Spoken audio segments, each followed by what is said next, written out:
Namaste, Christina. Hey, Regal Poison. Yeah. Yeah, we are, I think this is gonna be... Oh! Oh my lord! He almost fell into my coffee.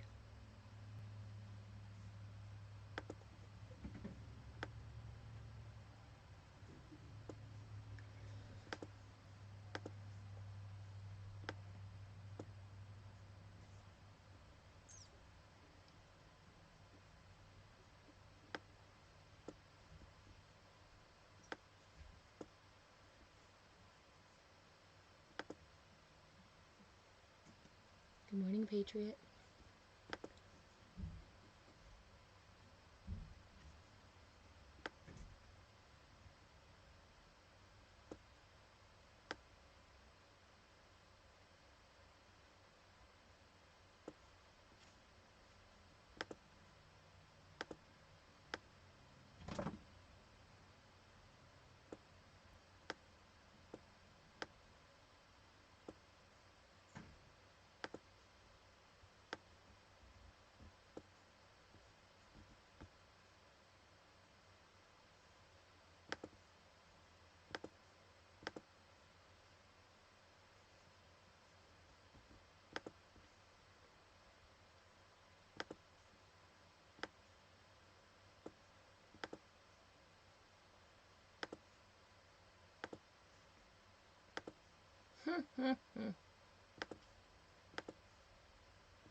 Okay. I think I'm live in all the places. I think the camera angle is fine.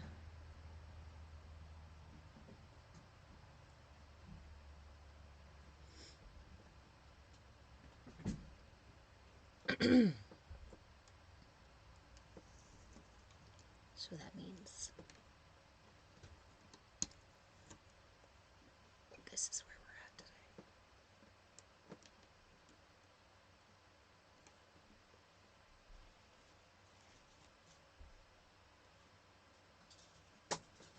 So I have been really wanting to find or create music to put in the background here, right? Well, we came across a spot in town that has a tree full of wind chimes. So I think I'm going to go out there when there's not so many people around, maybe, and record these really lovely wind chimes. So at least there's something, right? At least there's something besides...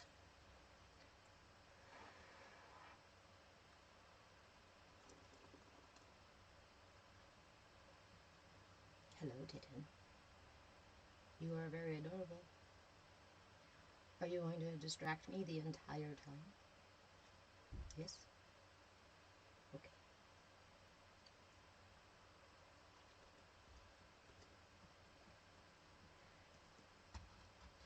FYI, there's another kitten under the bed right now. I can hear it. There are 3 in total, and at some point we may be accosted by them all. I'm hoping it happens all at the same time, and it just rips a hole in the matrix, you know. That's what kittens do, right? Kittens.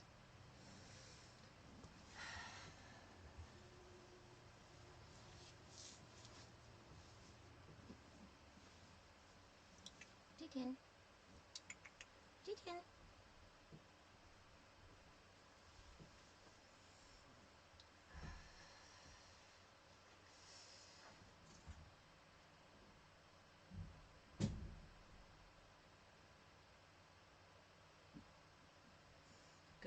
Good morning, and hello, everyone.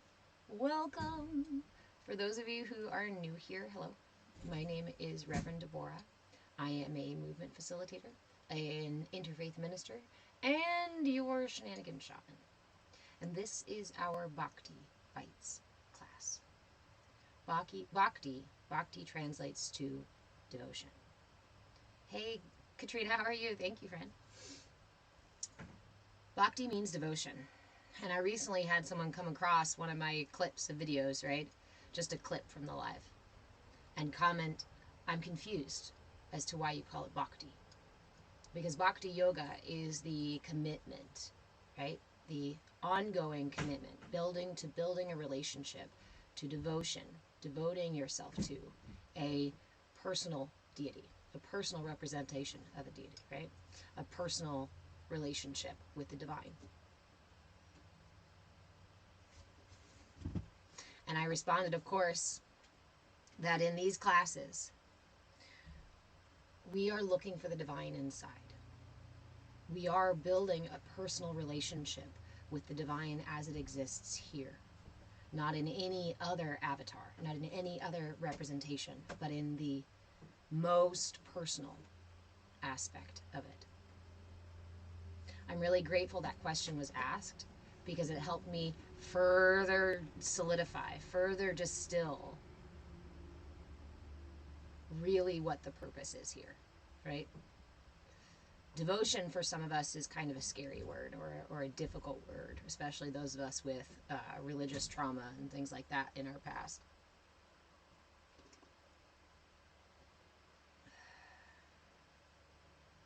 And for those of us with, hold on, YouTube just did a thing, hold on. YouTube, what are you doing?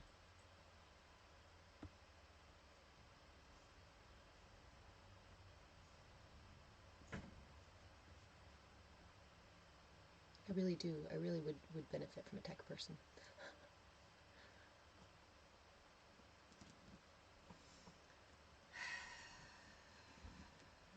Good morning, Dee. For those of us who are still building our center of will, our center of confidence, our center for feeling autonomous in this world, it can be really hard for us when we're reclaiming that power to give that power away immediately again by devoting ourselves, right, to some sort of external something. And while devotion to something greater than yourself, right, outside of yourself, bigger than yourself, is really important, so is the relationship with yourself. And I think culturally here in the West, we spend way too much time focusing on the external relationships, the devotion that we offer to people, places, and things, and jobs, and whatnot, and expectations outside of ourselves, without ever cultivating that same devotion to self, that same devotion within the self.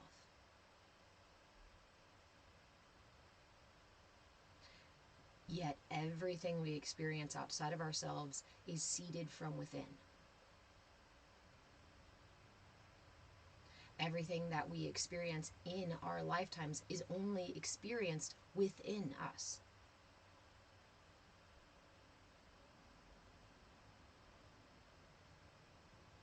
When we recognize this, it seems even more absurd to go search for our answers, search for our understanding, search for our guru, or search for our God outside of ourselves.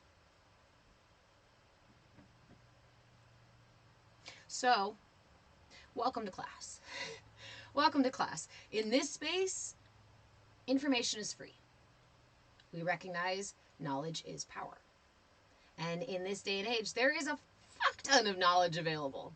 Information spread out all across. Hey, Spacebar, welcome. Spread out all across the internet, right? All across the books, all across the world. We can all access all the information. But the issue with that now, with all the information out there, it can be really hard for us to find our truth. It can be really hard for us to decipher really what's for us and what's not, unless we have that internal relationship, unless we start from knowing ourselves. How am I supposed to find what I need and satisfy my need if I don't really understand my needs?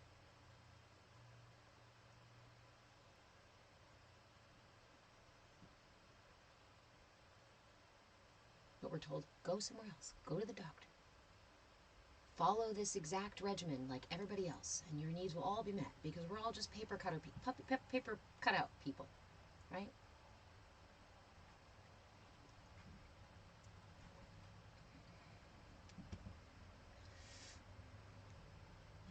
Hey, Raquel.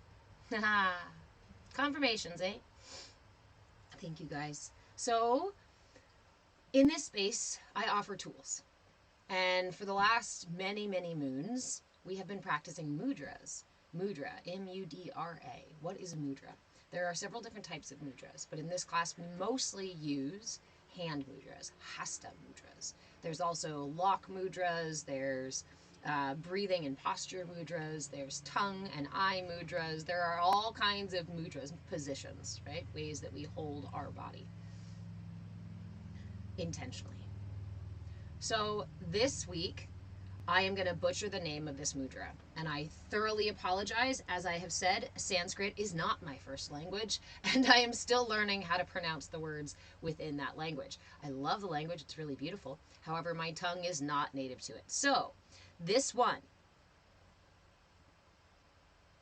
Shankhavarta, see, Shankhavarta Mudra, Shank. Havarta. Shankavarta.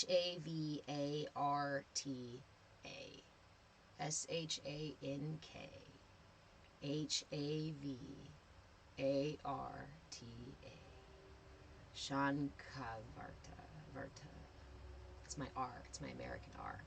Okay. The mudra is done like this. It's a nice and simple. Way simpler than the word is. Bring your fingers together to touch, but instead of being all spread out, gather them up here towards the top. So you've got a kind of diamond, yes, that you're creating. Drop your index finger at a 90-degree angle from that, with that first knuckle inside of this space. So your mudra will look like this to you. And we hold it right here at the heart. Now, there's a couple things to remember. First, we hold our mudras with intention, not tension. The point here is not to crack your fingers. The point here is not to make them go numb. The point here is to make an intentional connection. I like to say no more than the weight of a nickel. That's not much pressure at all. But it's more than just barely touching, right? An intentional connection without creating tension. That includes other places in your body. If I am holding this mudra and this is creating tension in my arms to hold it this way, then I can try dropping my shoulder, dropping my elbows and holding it up a little higher. I can try dropping it down a little bit and holding it here in my heart. I encourage you to play with the mudra, to adjust your body so that you release tension, holding your mudra, holding your body only with intention. Tension can create pain, pain can create suffering. We are not in the business of creating a battle within ourselves. Hey, Kelsey.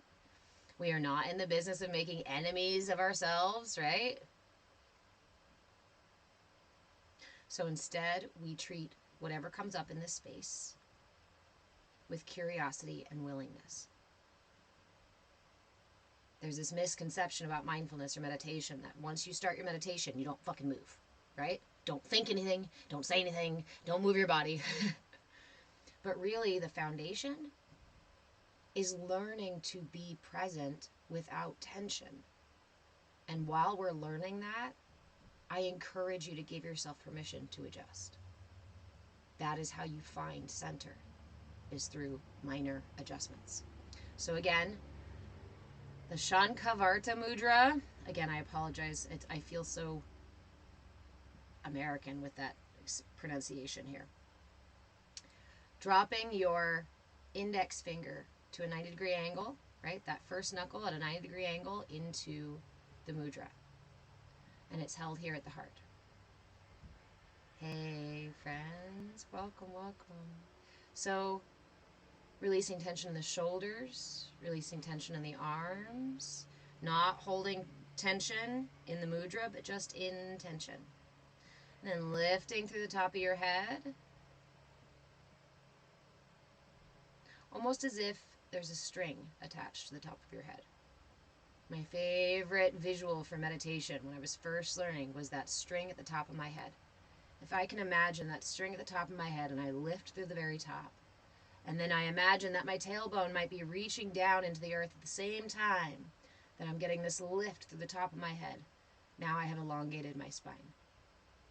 And it is okay if you have structural things that prevent your spine from being fully elongated. If the best elongation that you have is still a little slouched over, again, honor where you are. I'm not in your body. I'm not even your guru, right? Your guru is inside of you, and your guru is going to lead you to the position, to the posture that releases tension. Trust. Trust. Okay. So we sit with our mudras for a minimum of 5 minutes. If you can't make 5 minutes, 3 will do, 2 will do, even 1 will do. Even if you take 30 seconds and just try it out, that will do. However, it takes about 5 minutes for energy to circulate through the system. And what do mudras do but redirect the energy channels in the body? We'll talk a little bit more about how they work and what finger does what and all of that stuff in here. This mudra is the mudra for intuition. It calms the mind like most mudras do. It helps draw the attention inward. But this mudra specifically, watch out for the dog. No barking? Wow. So chill this morning.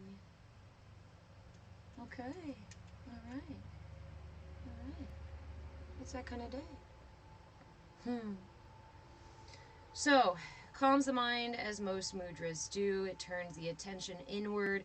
This mudra is specifically designed to help differentiate between the higher self or the wiser self or the voices of the guides versus the voices of ego.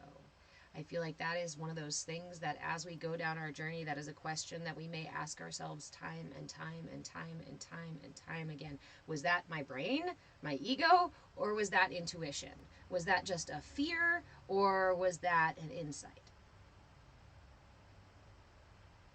This mudra offers assistance with creating a difference between the two, with helping you hear the difference. There are some people out there who will tell you that one sounds like, one says I, one says you, right? Some people will tell you one is louder, one is quieter. I know that I have my own experiences with guides and higher voices and wisdoms and whatnot, but I can't always differentiate. There are times when it's clear and there are times when it's not. And this is something that we all experience.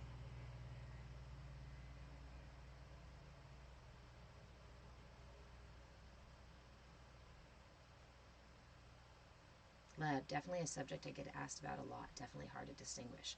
And that's why I encourage you to hold this mudra, and so you can become familiar with what your inner voices sound like. You guys know that I am a big fan of the internal family systems work. And so when you start to do the work of realizing and recognizing the difference between the different aspects of yourself, sometimes it can get a little bit loud. All these different voices, all these different aspects of self. And many times the ego will manifest itself as the captain, as the wiser self, right? The ego wants to be the wiser self. The ego wants to be the captain. So many times it can fool us again and again and again and again.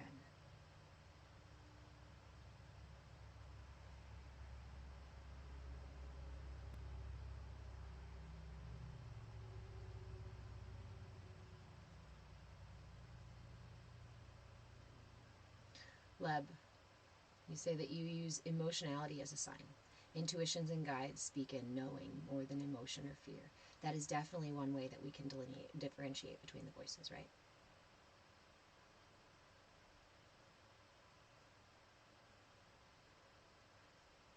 So we're gonna hold our mudra here for 5 minutes. For this first 5 minutes, we're not even gonna close our eyes. You don't have to do anything else, but hold the mudra for 5 minutes.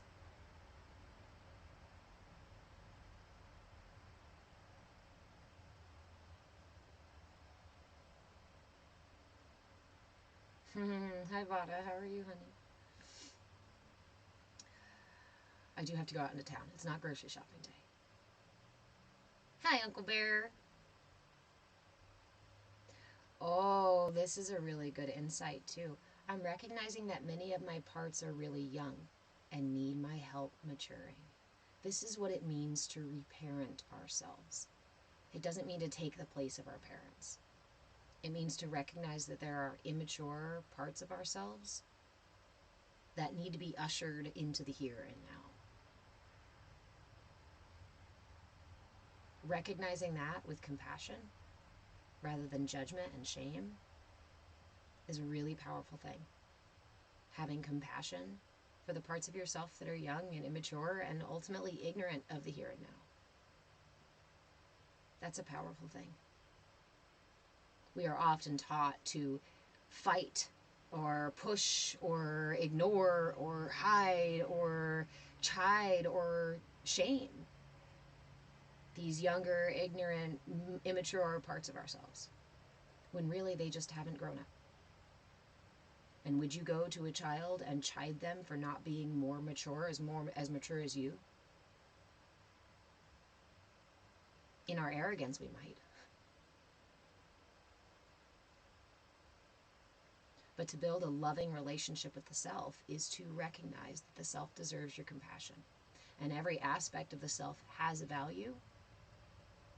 And since we know that energy never dies, right? It only transfers. All of these energies within you are there for a reason. I find more often that the immature parts of ourselves, thank you, friend, the pieces of ourselves that we don't like, that we judge, that we want to push away, they're just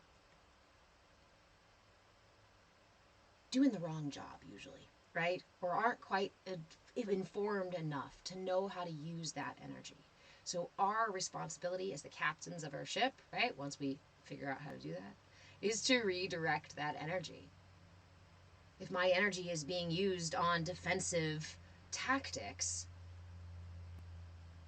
I might need to work on my self-confidence and sense of autonomy so that instead of being defensive in my immaturity, I can mature my sense of autonomy so that I don't need the defensiveness anymore.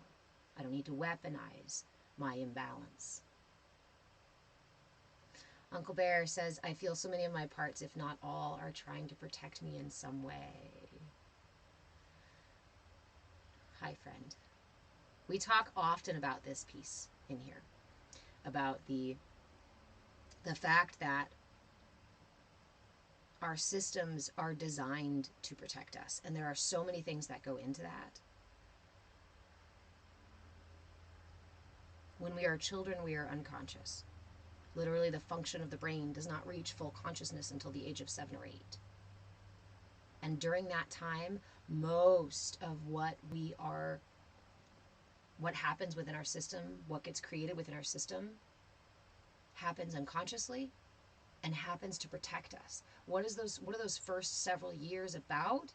It's learning about the environment, learning about the reality that you're in, and learning how to survive in this reality. The first mode of operation for the body and the mind and the heart and everything is, how do I survive? The process later to self-actualization is, how do I thrive? But the body's first imperative is, we've got to make it through. We've got to make it through to that point of consciousness coming online. Right?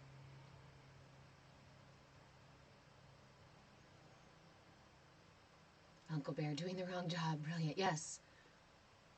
In our early stages, truly the only thing that may feel protective is to act like a toddler, right? Is to throw the tantrum. And you know the 50-year-old man in Lowe's who's throwing a damn tantrum because they don't have the right fitting. And we judge him as an adult, instead of recognizing that that part of him is trying to protect him and he feels he needs to be defensive in some way for some reason. And we can recognize that that part of him is most likely somewhere else. Because if the full him was here and now and didn't feel hugely offended that they didn't have what he needed, his response would most likely be different, yes? But we get triggered in our sensitive places. We get triggered in our immaturities and in our ignorance. And the brain in wanting to continue to protect us, and the body in wanting to continue to protect us, repeats the same old patterns again and again and again until we realize that throwing a tantrum in public is not actually protective. And then we have to have the fucking courage to be like, okay, well, let me try to do something different next time.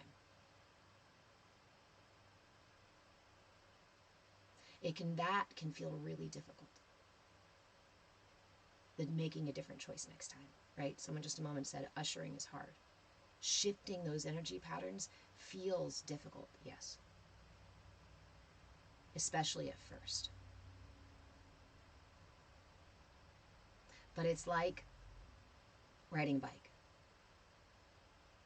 The more often you begin to redirect those energies, even in small ways. Please don't expect yourself to change a trigger habit overnight just because you recognized it and want to change it. Sometimes, yes. But oftentimes, these things are deeply rooted in our systems. And again, the brain and body think they're protecting you. So unless we show up with compassion, with surrender, with curiosity and willingness, then those parts are probably going to continue to try to protect us. If these parts are there protecting you and then you go in swinging and punching and fighting and trying to fucking eradicate parts of yourself that you don't like, your protectors are not going to give up their job. Because you're just doing more of the thing that they're protecting you from.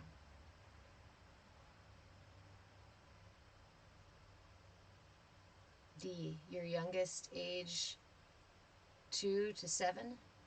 Your youngest is 2. You've known for years your teen has been triggered lately. It's such an interesting process, right? The development process. I went to school to study the human development process because I found it so interesting. And what I found were really cool, really important connections with the way that the physical body develops, the way that the brain develops, and the way that the energy and emotions develop. These things all line up. And these tools offer us ways to redirect those energy patterns without having to go into the brain with hammer and nails and try to fucking fight that thing. If you've tried to fight your brain, you know that that's not an easy task. But when we treat our system like an enemy, then the system remains defensive. Simple as that. Uncle Bear, you're just now welcoming your judgmental parts, welcoming them and beginning to understand how and why. That is such a, it gives me chills to read that because I'm doing the same thing, right? It's a process and we're all doing these things in some fashion or another, hopefully. But that piece of when we start to see our judgmental parts, when we start to have compassion for the parts of us that we previously judged, right? For me, it was my anger. I really judged my anger and I did not want my anger out, and so I hid my anger, and of course that meant my anger came out all sorts of sideways. But I was not ready to have compassion for it. I was not ready. I did not know how to manage that energy. But I am learning every day. And every day I seek to renew my commitment to that relationship with myself. I make the commitment every day to show up, especially when it's hard, because the hard moments is when I really, really need to show up, right? And I may not be perfect, and I may still do the thing that I was triggered to do and didn't want to do and go, damn it. And then I can bless the process. It's about the practice. It's not perfection. What an opportunity to practice this again. There is no failure. There only is process. And we can recognize that the practice of mindfulness is about exploring these deeper and deeper layers of subtlety within the self, about the world around us, about the way that we relate, the intersection between us and reality. That illusion of duality.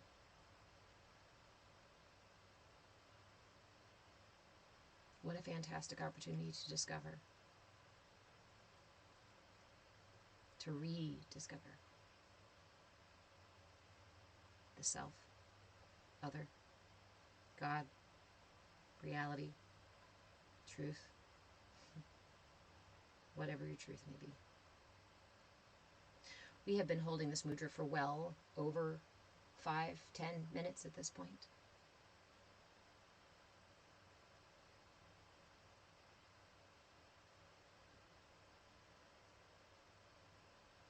Hi there, Santiago. That is quite the comment about a proposal for a Twitch community or $1,000 per stream. What? Feel free to send me a message about that kind of thing if you'd like to, when I can actually read it and consider what you're saying. For now, we are doing the Shankhavarta Mudra, the mudra for intuition. The mudra that helps to quiet the busy thoughts of the brain and of the body, to hear intuition, to hear the higher self. Leb, you always find it interesting when people approach healing like a battle. I did for some time too. Me too. Because that's what we're taught. That is the Western way, right? This is you've got to work hard, you've got to toil, you've got to sweat, you've got to ache, you've got to pick yourself up by your bootstraps every day. No pain, no gain. But it's actually the opposite, right, of how we treat the internal self. That may work when you're building a fence and plowing a field, absolutely. But this is a subtle, delicate space, a vulnerable space, again, with, what's the word I'm looking for? With a gauntlet of protections.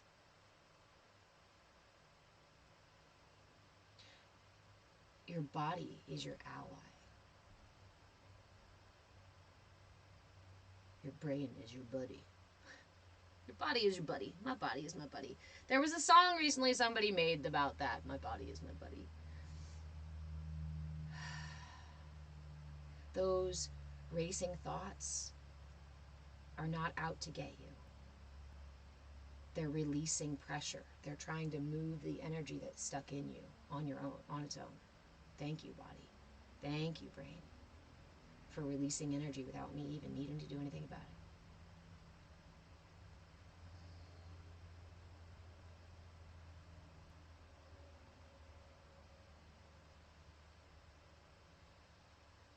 Yes, when we recognize, right, how much of the shadow is defensive. Remember that two opposite things can be defensive. My son's father and I talked at length when we first met about our histories, and we found that we had very oddly similar pieces of our stories. And yet, we had decided to be two very different people. Both defensive. He chose to fight. I chose to fawn. But we were both protecting the same things. So recognizing the way your system has learned to protect you and honoring it for what it has done, right? There is no one thing that is, well, fuck. There is no right or wrong. There's no one thing that is like the right way or the wrong way to defend yourself. It's just your system deciding these things for you based on the energy that's available to you. See now, he's an Aries. That's a lot of fight energy. So what happened? He used that energy to protect his system. I've got Virgo, Pisces, things like that. So fawning is absolutely within my repertoire of energy, isn't it? That was probably the easiest thing for my system to do. Well, fawning is protection. So is fighting. We get into victim blaming kind of bullshit when we refer to fawning, right? Well, why didn't you just do anything different? Why did you stay? Why did you take care of them? Why were you kind? Why were you compassionate to somebody? You should have set boundaries. But when I don't have the energy to set boundaries because the energy is not there, when that energy has been pulled up into defensive modes up here, then my system does what my system believes is best. Again, what a gift. What a gift.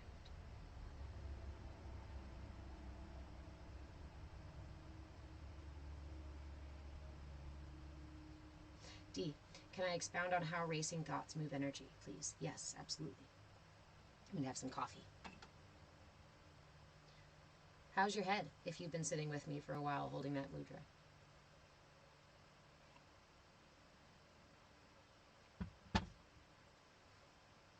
Hold on. I'm going to light a candle real quick.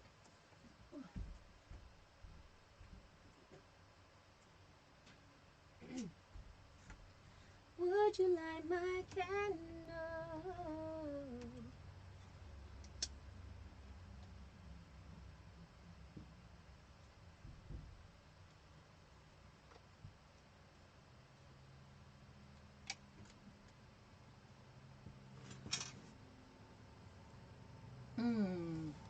Welcome.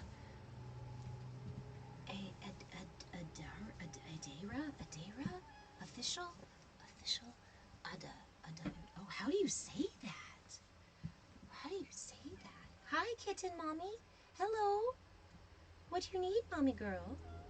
Come here. There's lots of food. You just need a spot. Hi. I haven't forgotten. Hold on.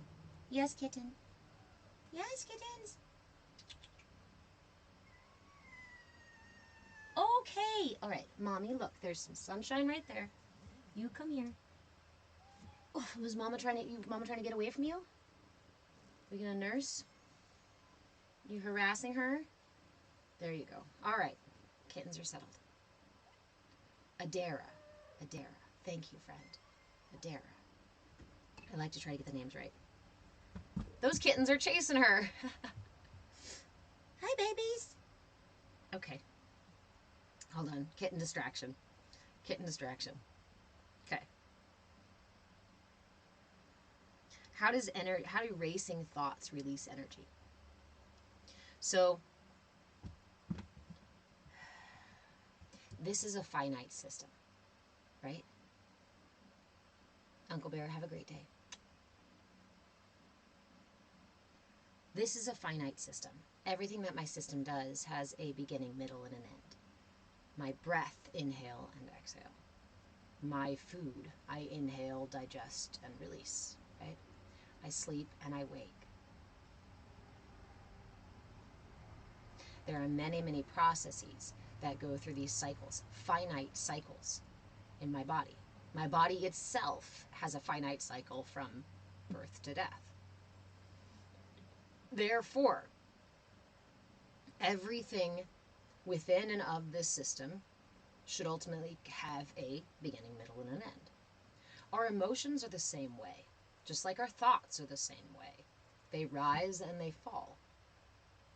But in our ignorance, we grab them and go, oh fuck, look at that emotion. I don't want anybody else to see that, so I'm going to stuff it away in here. Or this emotion comes up this way and you go, ooh, no, not here, not now, no. And so I leave it there.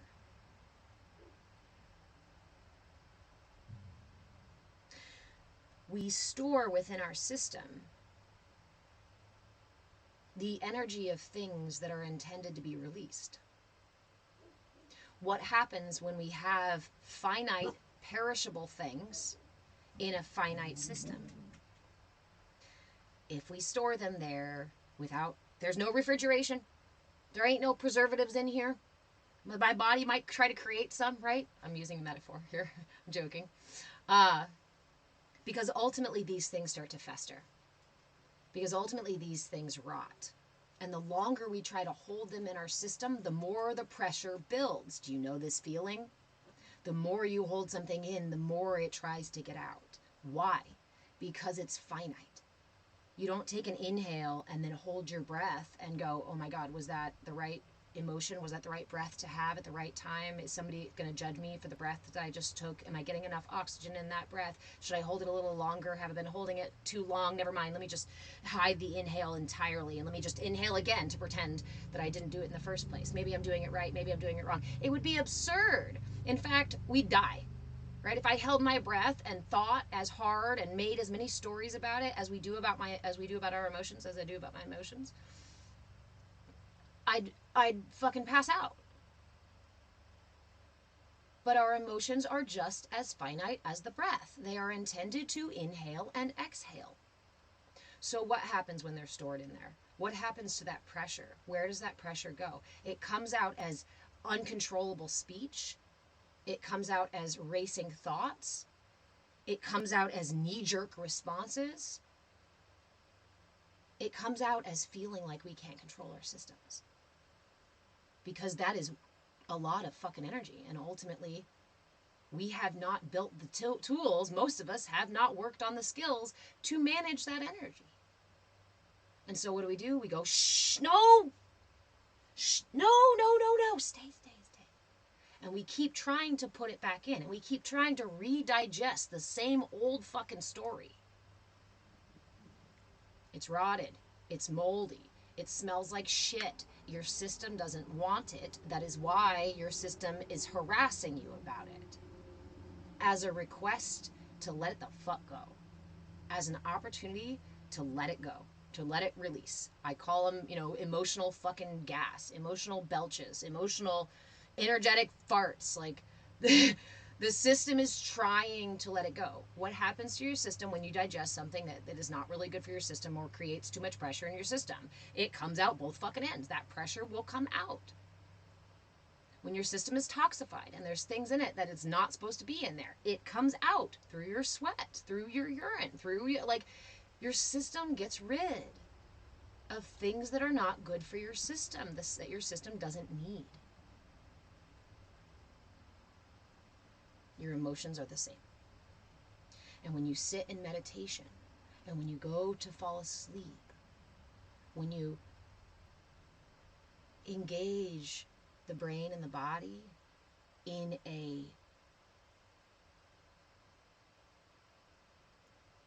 on a different wavelength, right? So the focused mind, the gamma, beta, doing things mind, creates a kind of surface tension. This surface tension holds in these bubbles of whatnot underneath our surface, the unconscious. It holds and maintains our unconscious inside.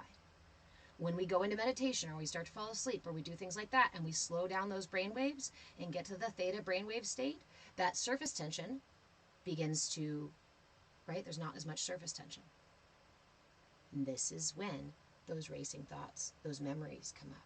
Right? Or in your dream time when you're sleeping and you have the same fucking dream about that stupid thing that happened. Somehow, some way, that energy is stuck in here. And it is going to find as many ways as possible to get out. And this is how we reframe. This is the paradigm shift. This is how we reframe our relationship with ourselves. Instead of seeing it as my brain harassing me with racing thoughts, I can be grateful for my brain reminding me that this is something that needs to be released. There's pressure here. My body and my brain can be my check engine light. If I respect it that way, if I value it that way, if I recognize that that's what it's doing. But again, the message that most of us received in this culture here is that your body and your brain are stupid, simple meat bags. There's no wisdom to them. They're not trying to do anything good for you, and you need to control them. But again, if you've put up the fight to try to control your brain or your body or your impulses through force, you probably know it doesn't work very well. Because there's a difference between force and power.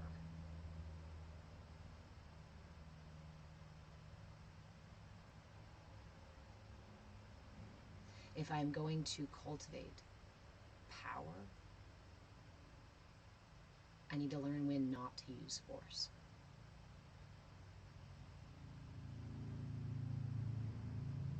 It reminds me of my little brother. We grew up doing martial arts. I did taekwondo for several years, used to compete. I loved that martial art. My little brother and I both loved it. Loved to compete. We'd fight each other all the time, practice at home, all that stuff. We used to go to competitions together. Like, we really loved doing this together. But he would do this thing where he would work himself up. I would watch him like get himself psyched up for the fight.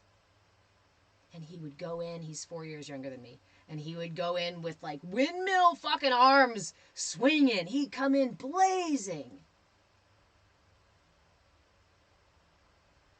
And he sometimes would win his fights, yeah. We both were pretty good, and we came home with medals and trophies and things, right? But he would be exhausted.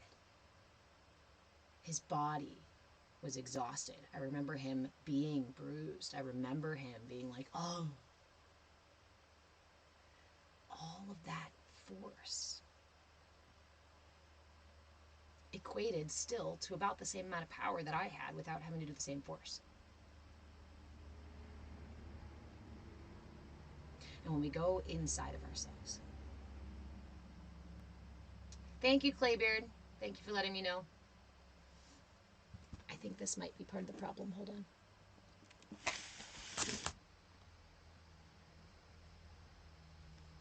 Is that a little better? Now I have to look like way like this and like this and like this and like this. But the computer starts to make the whole fan sound. Sorry, guys.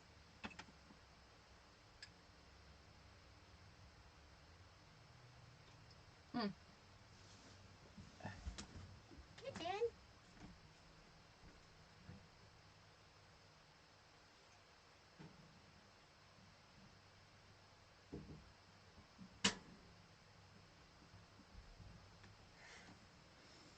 In the wise, wise words of my mother, if you create an enemy of yourself,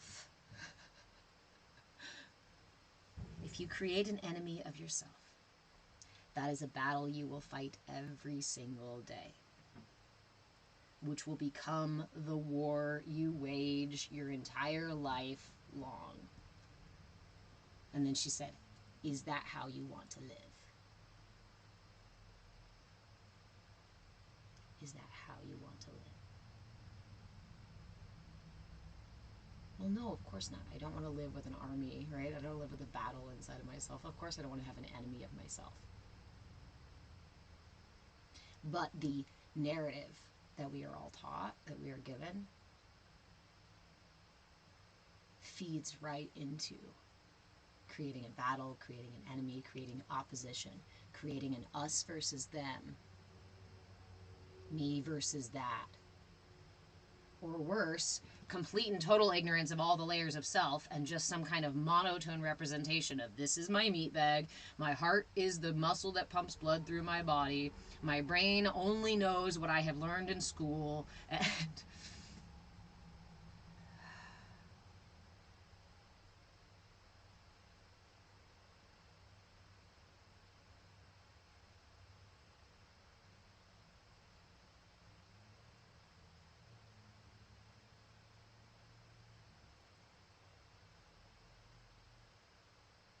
when we are curious and willing,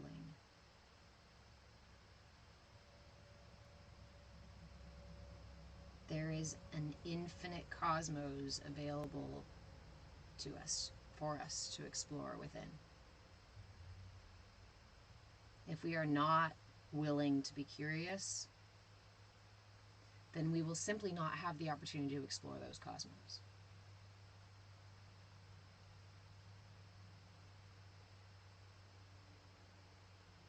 D, live with intention, not tension. So in here, I talk a lot about what we call the 4 pillars of mindfulness, right? The 4 pillars of mindfulness. Obviously, curiosity and willingness are 2 really important pieces, right? I can't always be loving to myself. I have parts of myself that I still judge. But I can at very least be curious, right?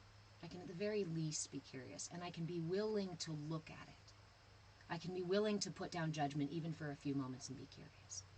And that way, that's how I cultivate love. That's how I cultivate trust. That's how I cultivate a relationship with myself, is at least being curious. How are you going to make a new friend if you show up judging that person from the get-go, right? Unless you're curious and willing to meet that person and value that person, they're not going to become your friend. And the other 2 pieces are learning to cultivate my intention and my attention. Hold on, let me get my cup. Perfect timing. We're boiling over.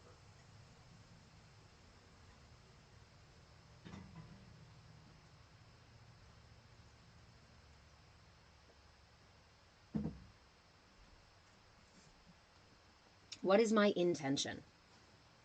What is my intention? That's a really good question to ask. At any moment. At any moment. If I am going to know whether I'm being true to myself or not, right? Or if I'm doing what I want or manifesting or any of that stuff, I need to know what my intention is, right? So my intention becomes my North Star. My intention is the thing that I align with my values and my truth. And it's the thing that I hang in my window to remind me of what I'm going for, what I'm working for. What's my intention? And then I keep my attention focused on that like my compass. And anytime I notice that my attention starts to pull away from my intention, oops, and I just refocus. So our pillars: intention, attention, curiosity, and willingness. Intention is my North Star, is my guiding light. Attention is my compass that keeps me on course, my attention. And then instead of creating tension, instead of creating a battle with whatever rises up, right?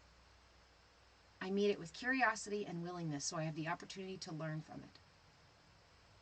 So I have the opportunity to meet it and value it and potentially receive, right, boons from it, gifts from it, wisdom and understanding, and at least experience, at the very least experience. Curiosity is my guiding light. Intention is my guiding light. Attention is my compass. Curiosity and willingness, this is the wind in my sails. This is my sails and the wind. Maybe even my ship.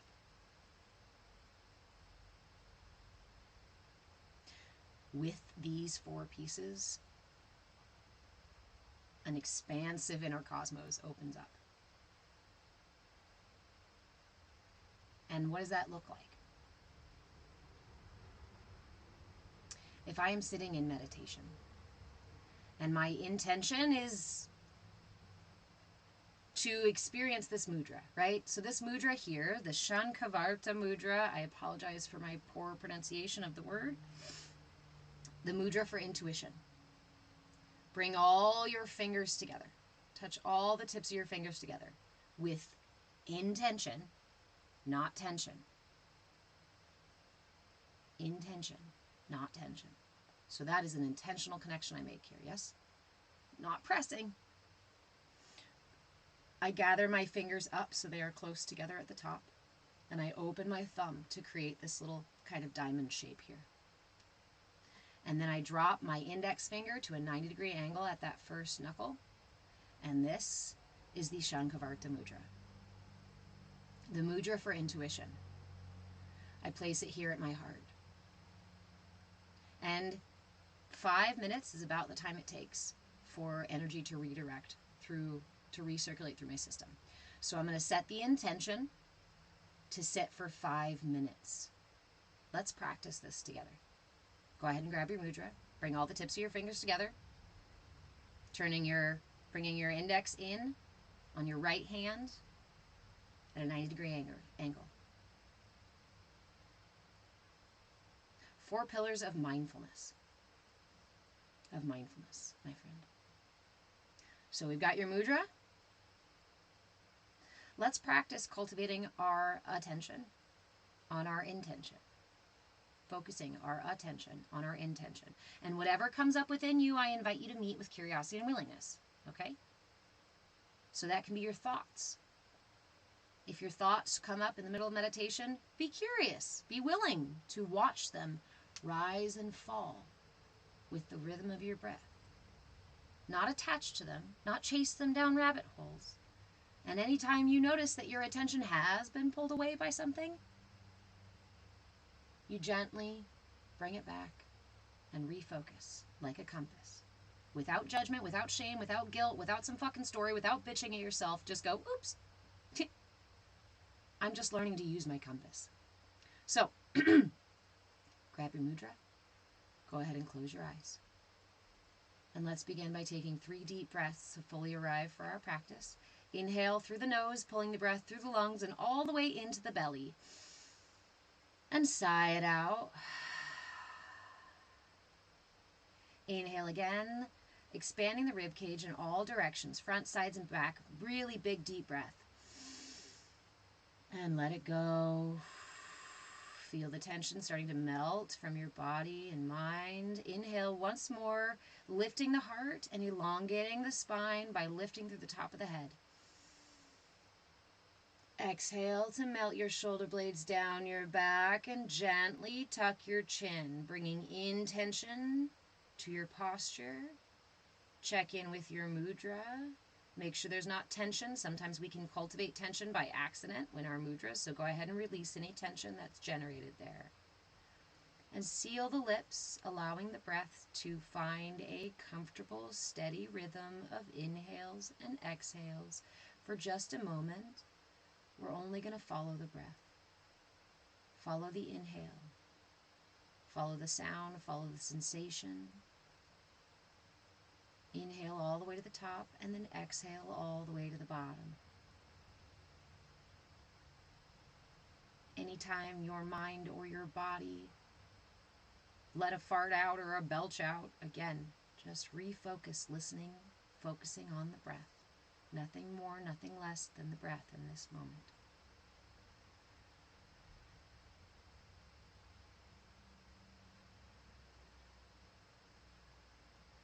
Aligning my attention with my intention.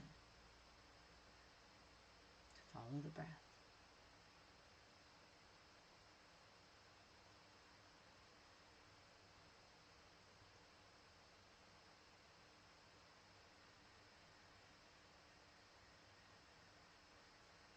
No shame, no guilt, no blame, no stories.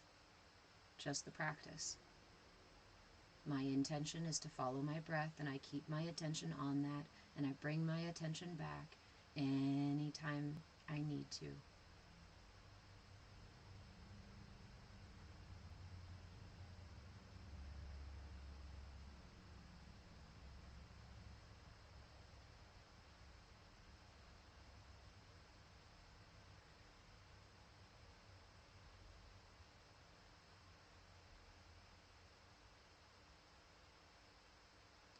As you listen to the breath, if you start to notice that your body or mind seem to be sinking into a deeper or quieter space, I encourage you to release your attention on the breath when the mind and body naturally do so. You don't need to refocus on the breath if you're settling into that space. If your thoughts have run off and you're thinking about dishes or to-do lists, please bring your attention back to the breath. But at some point, the body and mind will naturally loosen the attention.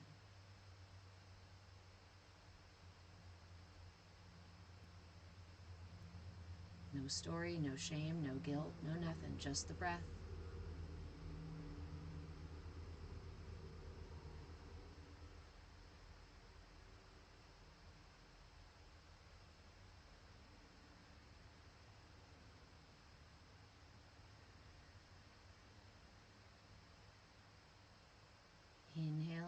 intention to be present and follow the breath. Exhaling any tension in the mind, in the body, in the mudra.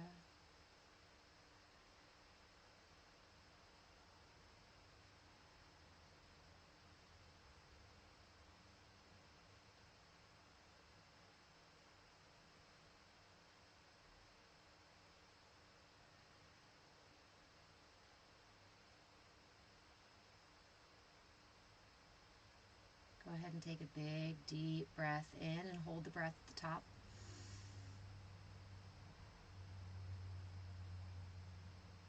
Slowly exhale as you release your mudra and either bring your hands to prayer or lay one over the other over your heart in gratitude for today's practice, in gratitude for this mudra, in gratitude for that prana that flows through everything in the universe. That divine life force, the universal life force that flows in every moment through the path of least resistance to bring you to your highest good. In gratitude. Offer gratitude to yourself for taking the time for self-care today. I'm really fucking proud of you, and I hope you are too. Thank you for joining me and helping me cultivate this safe space where we can learn and grow and ultimately thrive together.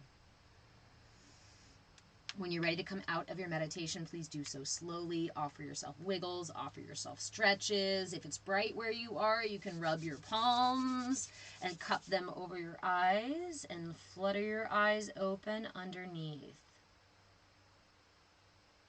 It's a nice way to transition back to reality.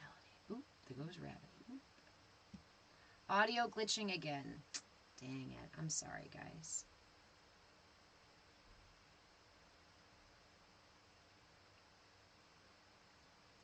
So, the Shankhavarta Mudra. The Shankhavarta Mudra.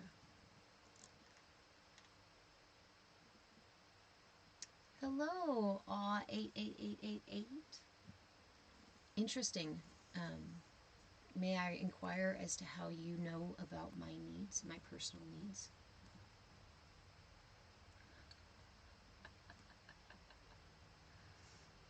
That's always my favorite, right? The statement, you need. Right? When we point a finger, it's everyone's needs to chant Hare Krishna. Hare Krishna, Hare Krishna, Krishna Krishna. It's a lovely mantra, but it is not everyone's need. Not everyone's energy is going to align with the exact same mantras. For some people, prayer, their prayers in their language are far more powerful than prayers in someone else's language. Now, Sanskrit is a really interesting language because it's the language of resonance, right? That's why you see Sanskrit words oftentimes being spelt differently. It's because it's about the energy, about the sound, and it's not so much about the letters.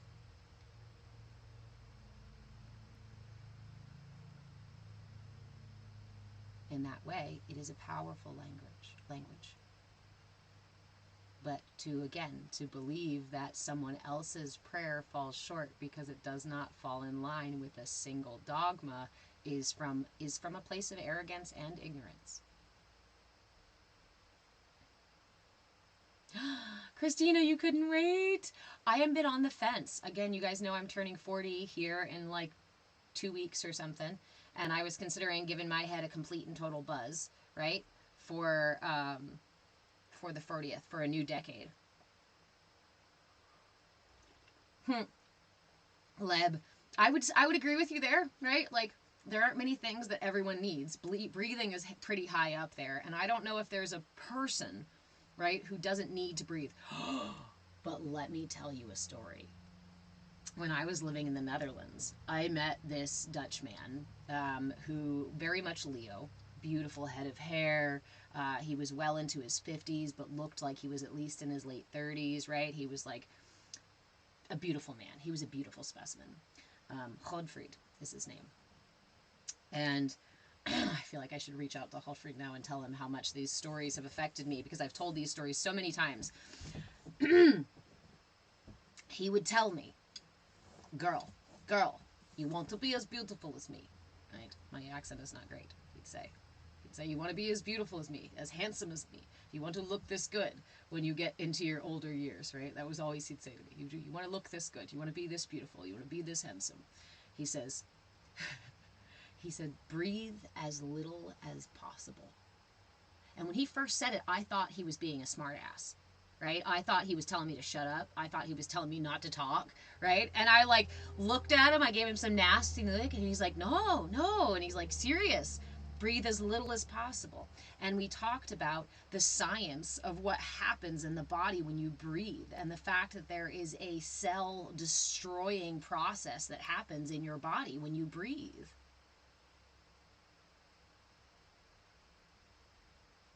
Breathing ages you.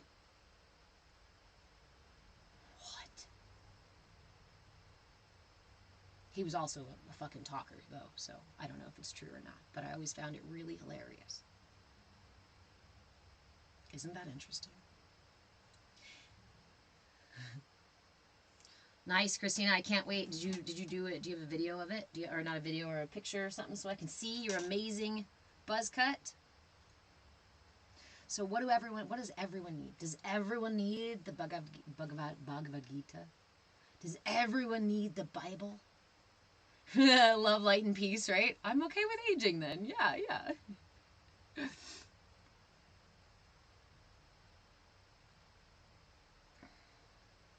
Does everyone need this many ounces of water every day? No. That's why I don't talk a lot about nutrition, right, on here. Because there was not one size fits all. Kelsey, does he mean that paying attention to breath equals stress and sitting still? Yes. Yes. But we talked about the conversation we had we were talking about the dying process, right, of the breath. And it was, his intention was to cultivate the breath, and breathe intentionally. Not so much about sitting still, but breathing intentionally. But again, he was a Leo, so I would often catch him in like the early morning sun, just sitting there, breathing in the sun, like a regal lion in the yard.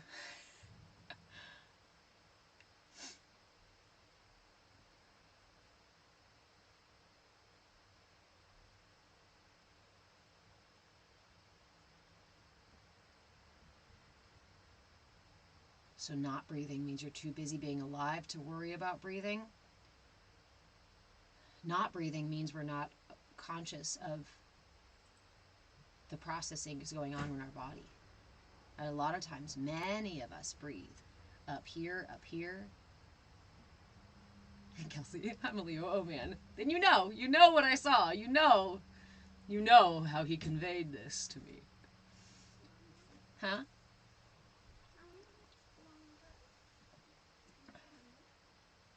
It's 11:10 right now. It's almost 11:11.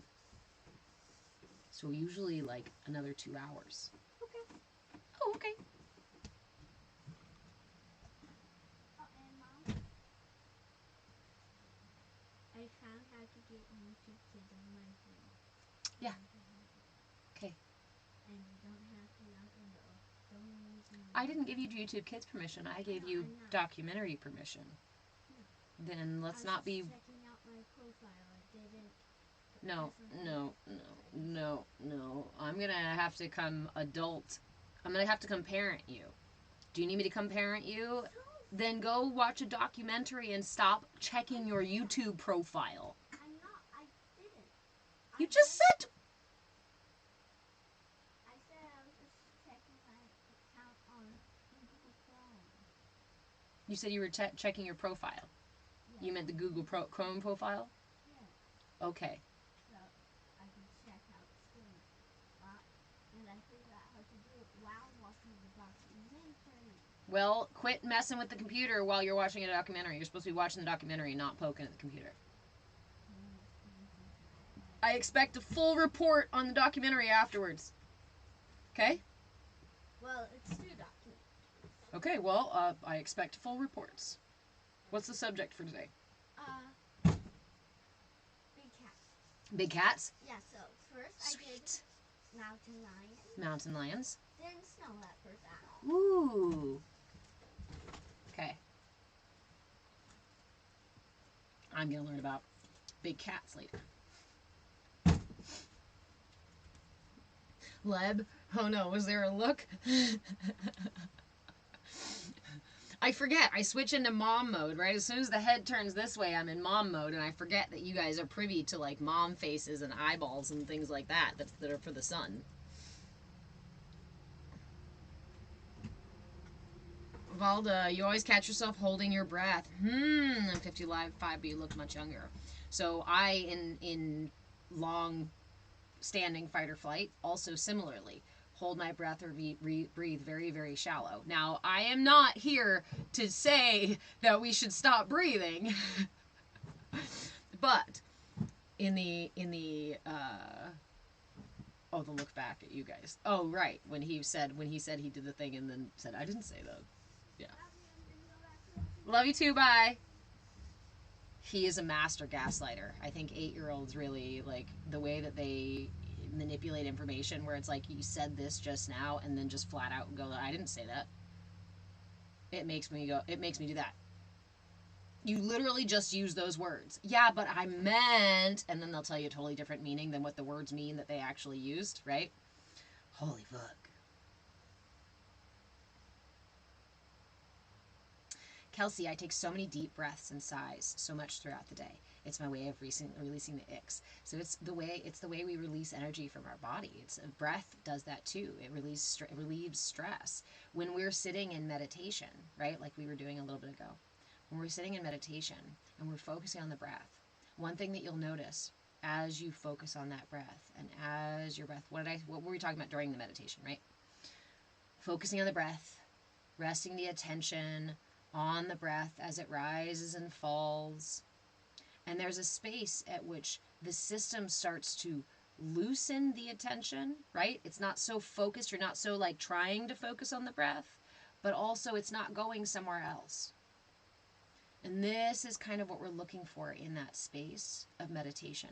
When that starts to happen, you'll also notice that the breath will sometimes naturally, you'll naturally get a sigh, or you'll naturally reach for a deeper breath in the middle of following that breath. It'll suddenly have a change to your rhythm. It's an indication that your system is, the sympathetic nervous system is settling down. So just like I can do the breath to make, or my system doesn't naturally, right, to release the thing, I can also do the breath to get my system to release the thing, which is why intentional breath is important. Sometimes I wonder if it's not about not breathing as much, right, but if it's about slower, deeper, intentional breaths. The study of long-term, right, yogis being able to breathe so shallow that their breath is barely there. That's different than holding my breath out of fear and stress. That creates tension. Tension creates imbalances. Imbalances create pain and suffering. It's a slippery slope. Valda, have a great day. Give mom kisses. Thank you, Mary. This was a combo gift. My mother made this piece for me. It's a magnifying glass down here, and I like to use it for real magnifying, for seeing things and reading things, but I also like to do it for thought games, right?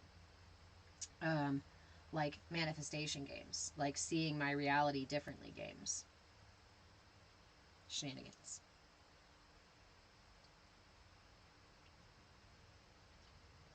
Kelsey, intention is so important. I'm trying to teach my kids with ADHD how to have intention.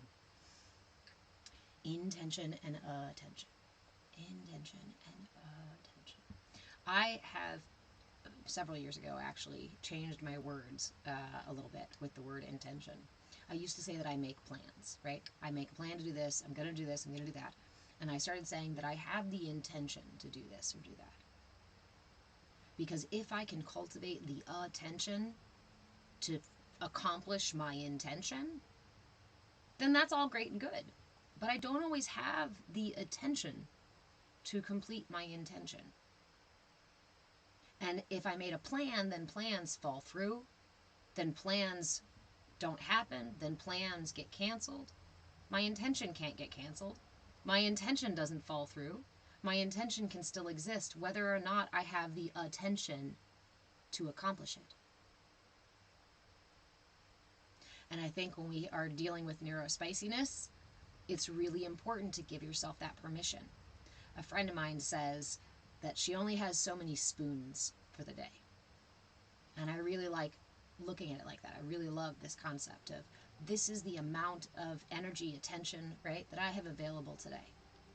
And we are in a culture that tells us we're supposed to be these static beings and we're supposed to show up 5 days a week for 9 hours a day of work, and we're never supposed to deviate from that. And there's something wrong with us if we can't stay within that cycle. But it's not a natural cycle, but it's not a healthy cycle. It does not lead you toward any sense of self-actualization. In fact, it keeps you out of balance.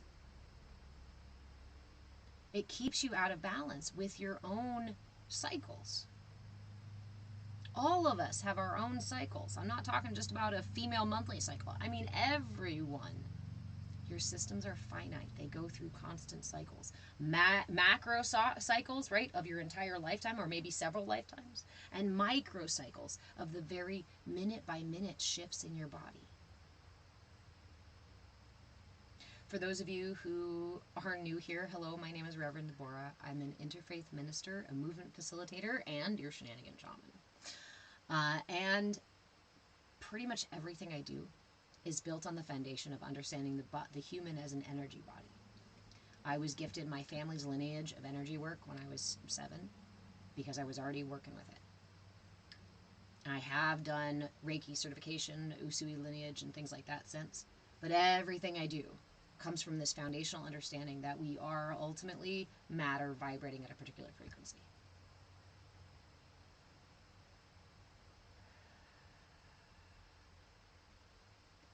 Understanding the cycles of our energy body is actually a really powerful thing. And sometimes I think that's why the information is not so popular in the West.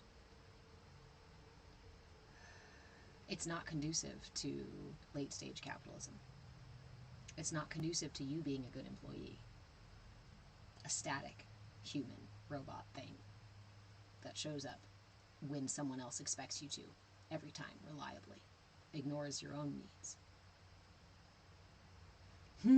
Wing delusion. I like that statement. My frequency seems high, but my ankle won't heal. Maybe your frequency is too high. Maybe pulling it down a little bit so your ankle can heal.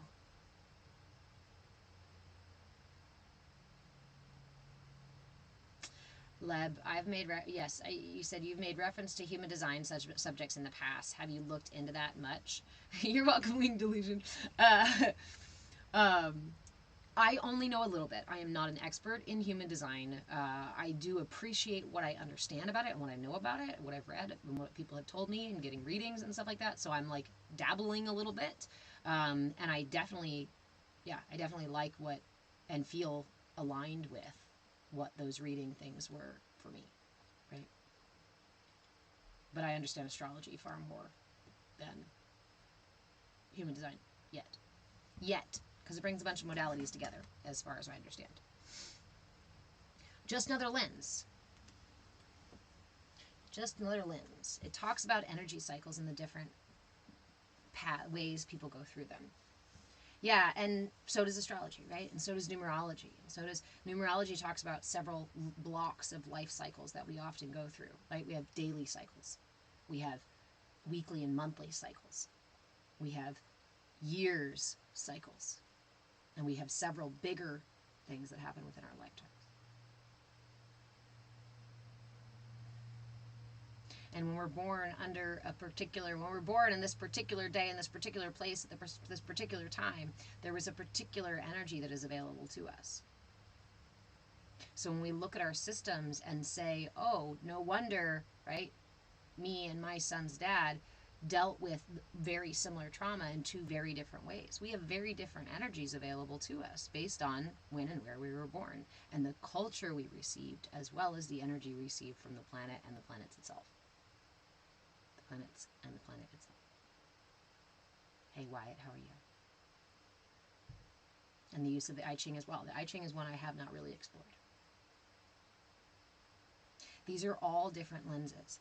If I spend my entire life looking through a single lens, then everything I know and everything I understand and everything I experience will be colored by just that one lens. And if I want to live a blue life, I can live a blue life. If I want to live a red life, I can live a red life. I can live a life that is very monotoned if I choose to.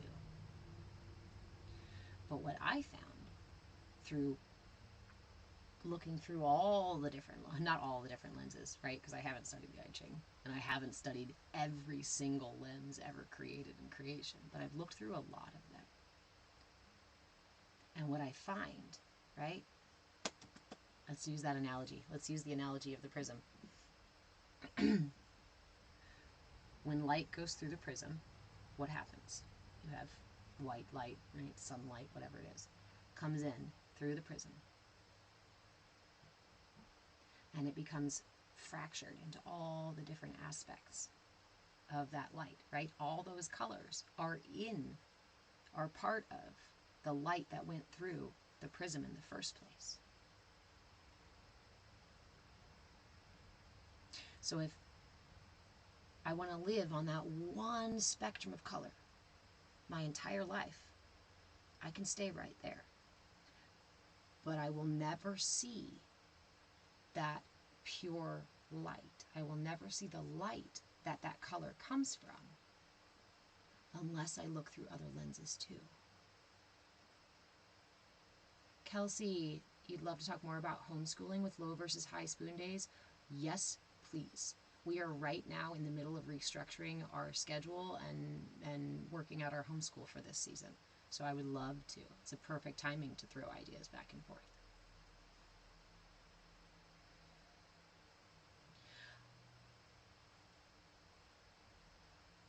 If I am living in the illusion of duality, if I am living in the illusion of the matrix, which is the space where all those colors are separated, I have the opportunity to experience all of those colors individually. I have the opportunity to experience low density energy versus high density energy. I have the opportunity to experience anger and sadness and fear and joy. What are all of these things? Colors and frequencies and emotions. They're all wavelengths. Light and sound, right? All these things are wavelengths. They can all be correlated back to that splitting of the white light, of the pure light. This is the illusion of the matrix. This is the illusion we're in. And it's funny because we get caught inside of one or two colors and we say, that's all there is to life. And in fact, some of those colors, like certain religions will tell you, this is the only color to life. If you look at any other color, if you think about any other color, and if you question if there are other colors, if other colors are true or not, then you're bad. Don't ever question. Don't look outside of the box of your color. And in fact, I want you to go around and tell everybody else that they're living in the wrong color unless it's in your color. You know people like that? Similar, right, my friend? Sorry. But everyone must use the Hare Krishna mantra. That is one color. It is one vibration. It is one song. It's not the spectrum. There is a song by an artist who I really appreciate, who sings mantras, but she, in part of her song, she says, if you don't see God in all You won't see God at all, if you don't see God in all. You won't see God at all.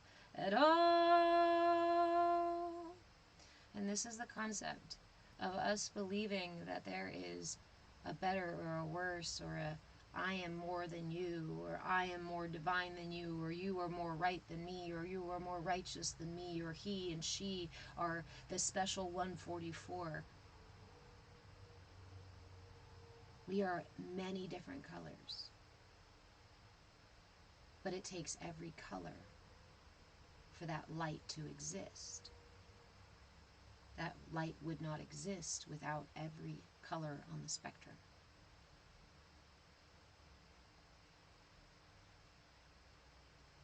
High voltage hippie, hey friend, the Holy One of Being is all colors, and therefore cannot exist without all colors.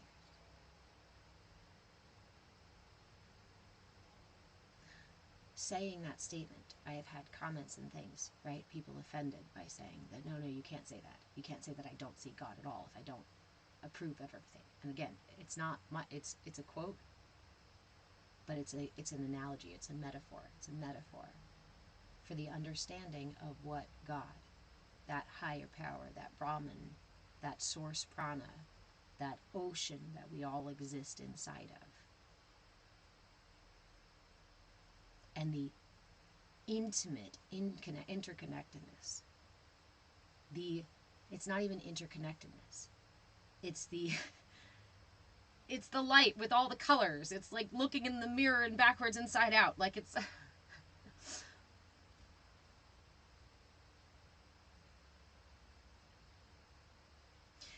and we come up with, in our ignorance, we come up with as many different representations as we possibly can to satisfy the needs of all the different colors.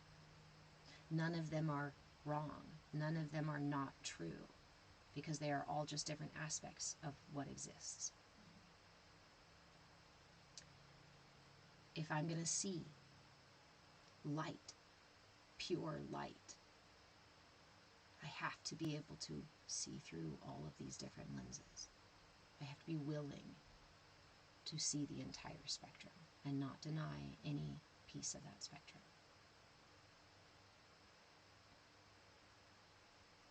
If I am to understand reality, if I'm to understand this experience, I need to value that I need to understand that my perspective is not the only perspective.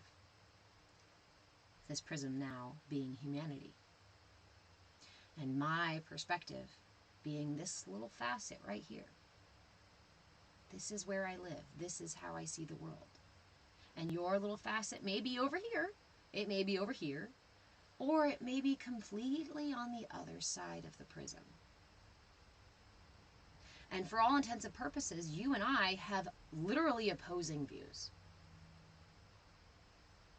You and I literally have opposing perspectives and experiences. Does that mean one of us is wrong?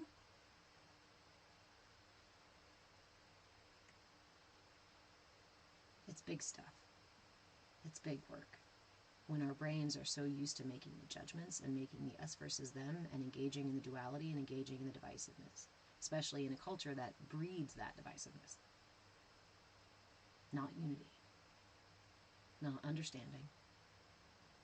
Not the realization that they, them, those, you is just as valid as us, me, I. In fact, we need that piece too. Because if we didn't have that color, we wouldn't have light.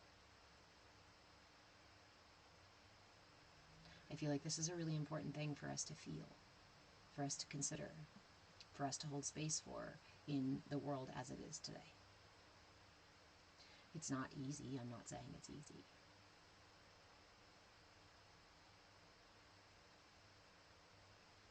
asking you to be perfect. Definitely not asking you to be some fucking Mother Teresa kind of shit, right? I'm inviting you to be curious.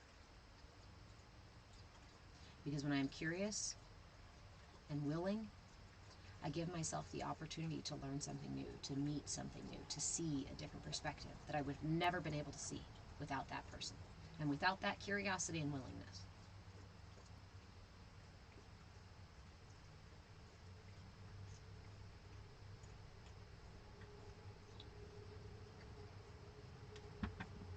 In the brain's attempt to keep you safe, the brain says, aha, I know, as quick as possible. Aha, I know. I know how that person's different. I know how that person's the same. I know everything there is to know about the situation. Hey, spirit wanders. Right? The brain is very quick to go, I know. Because that's its job. Its job is to create shortcuts for us, and it's very good at that. Remember, we're not in the business of creating an enemy within ourselves, creating a battle or a war within ourselves, right? So we must recognize the benefit and the intention. My brain is creating shortcuts so that I don't have to think about every tiny step of everything I do. Imagine if you had to think about every step you took like you did when you were learning to walk. Imagine if eating was such an absorbing process like it was when you were 18 months old, right? That would take a lot of our fucking attention. Arduous, even. I know, Amanda, the Scent Wizard, some of us still have to do that with ADHD. Yes, yes.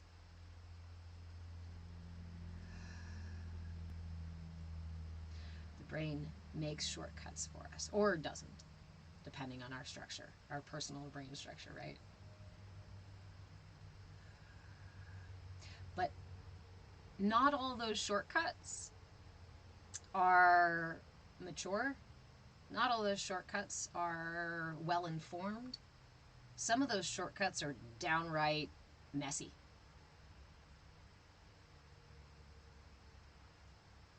But we have the opportunity, not enough spoons for all that, but we have the opportunity to shift these patterns. Vada, my shortcuts are disassociating. That is a really powerful shortcut. And I'm not even going to say, right, good or bad. That's a protective measure. Your system can't handle the thing that's going on, and so disassociation happens. If we are reaching self-actualization, ultimately we hope to reassociate with the self, right, in a safe way that doesn't need to go into defensive disassociating anymore. Hey, flyby, have a great day. Did you just streak through my live?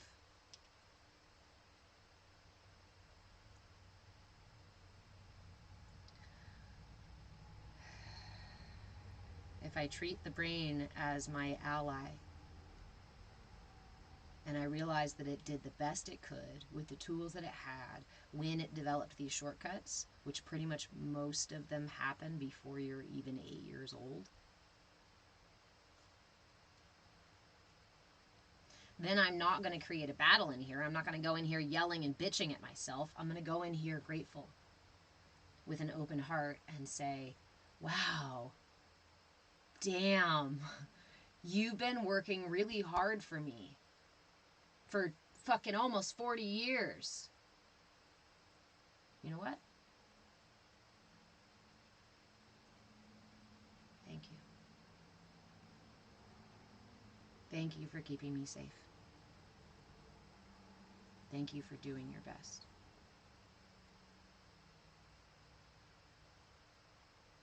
And we can begin to reparent ourselves by being the loving, compassionate, patient people that we need in our lives. But that takes time to cultivate too. That patience, that love, that compassion for self, right? That doesn't come overnight, especially when you're used to judging yourself.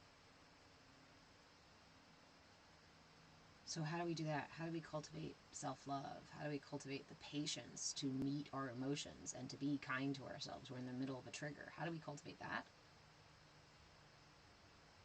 For me, it was making a commitment to being here for myself every single day. And as soon as I started doing that, right, as soon as I said that to myself, even just now, I heard the brain go, well, we don't have time for that shit. We live in a very external world. The idea of taking self-care time every single day, I can't schedule that in. But what is self-care? What does self-care look like? Does self-care mean going to the gym? Yeah. Does self-care mean eating well, drinking water? Yeah. Getting enough rest? Yeah. So what the hell are we talking about? Right? Do I brush my teeth every day? That's self-care. Okay, I did my self-care every day. That could be it. So what kind of self-care am I talking about? What kind of commitment? I'm talking about a commitment to being mindful with yourself. So the way I really like to start this, right, is just with 5 minutes every day. And I suggest putting a timer on right when you wake up, maybe a 5-minute snooze, or practicing right before you go to bed. And for just 5 minutes, no more, unless you want to. No less, unless you can't do 5 minutes, and then 3 is all you get, and that's okay. But for those 5 minutes, just be curious and willing. Cultivate inner attention. Set the intention just to be with yourself, just to listen, just to hold space, just to practice self-love. And for just those 5 minutes, keep your attention on that. Mindfulness, awareness, cultivating your attention. This is something that we do. It's a habit that we cultivate. It's not something that we just flip a switch. It's not something that only certain people know how to do. It's something that we cultivate. Whether you're neurospicy or not, it is something that we cultivate. Now, we all have different energies available to us, and for some of us, right, we have structures. It's like, again, when we were meditating, right, where I said if you have a spinal thing that keeps you in a certain position and you can't sit completely upright, honor where you're at. Stop fighting with your system where it is. It's those battles, it's those fights that create the tension, that keep us in our suffering, that keep the walls and boundaries up within us, that keep those triggers in place, because they're all there to protect you. So if you go in fighting, if you go in swinging hammers and nails and trying to fucking change shit in here, the defenses are going to stay up.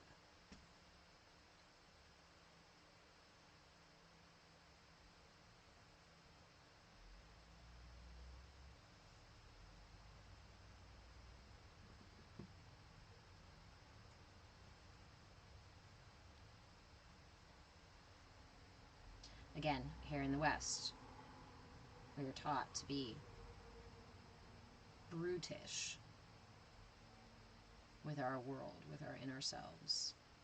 We just drag the body along. We just stuff it full of whatever is considered sustenance. We force it to stay awake. We force it to go to sleep. We force it to quiet down or be active. Tell me, if someone spent their entire life ignoring your needs and just forcing you to do their bidding, would you trust that person? Probably not so much. So we wonder why we don't trust ourselves. Good evening, Yoris. How are you? Poke, poke, poke, poke. Sorry. It's the username that will forever have me tongue-tied. Poke, poke.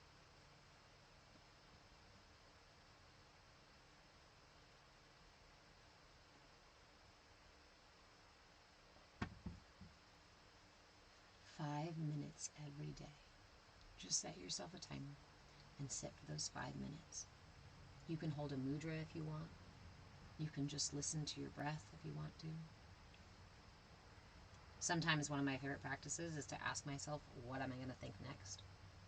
What are you going to think next? What are you going to think next? What are you going to think next? Do you know why?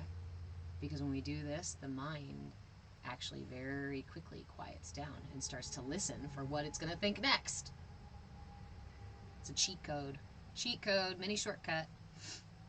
Spirit wanders. Do I think guided meditation is better or just 5 minutes quiet? I encourage you to spend this time with yourself. So not with music, not with somebody else's words, just with yourself. You can do a meditation. You can go to yoga class. You can go to the gym, right? You can go to your therapist. You can do all of these other things. And these are all helpful tools to develop a relationship with the self. But the one thing we often miss is to just spend time with the self. Christina, when someone asks me what I'm thinking, my mind immediately goes blank. You can use the same trick for meditation. Just close your eyes and go, what am I going to think next? And listen. Wait for it, right? Intently.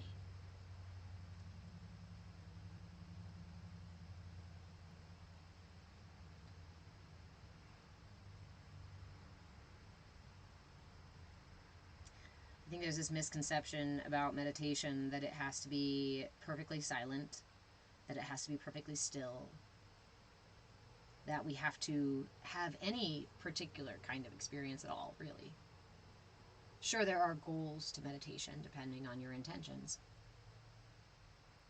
But mindfulness before meditation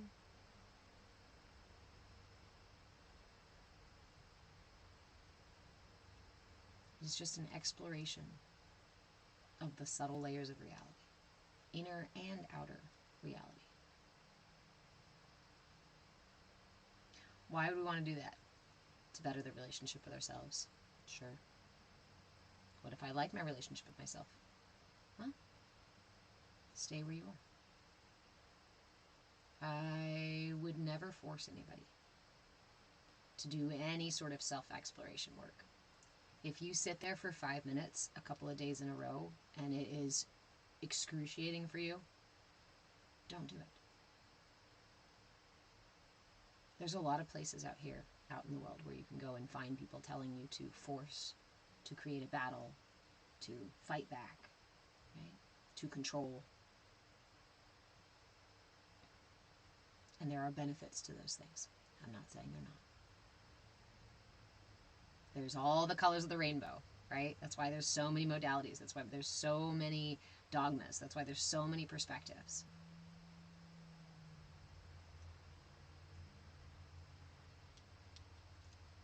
Leb, to me, meditation, at least at the beginning, isn't about not thinking. It's about separating yourself from your thoughts.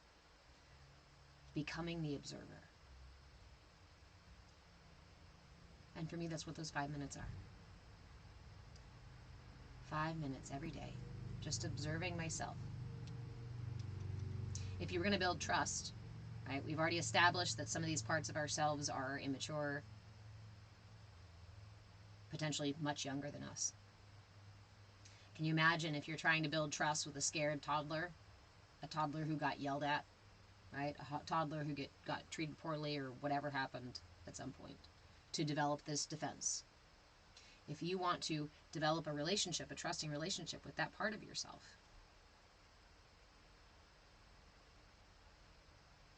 there's a big difference between coming in and demanding that relationship from that child of self, and coming into the room and just sitting there and waiting for the child to come to you.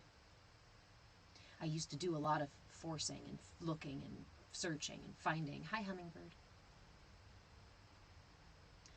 And then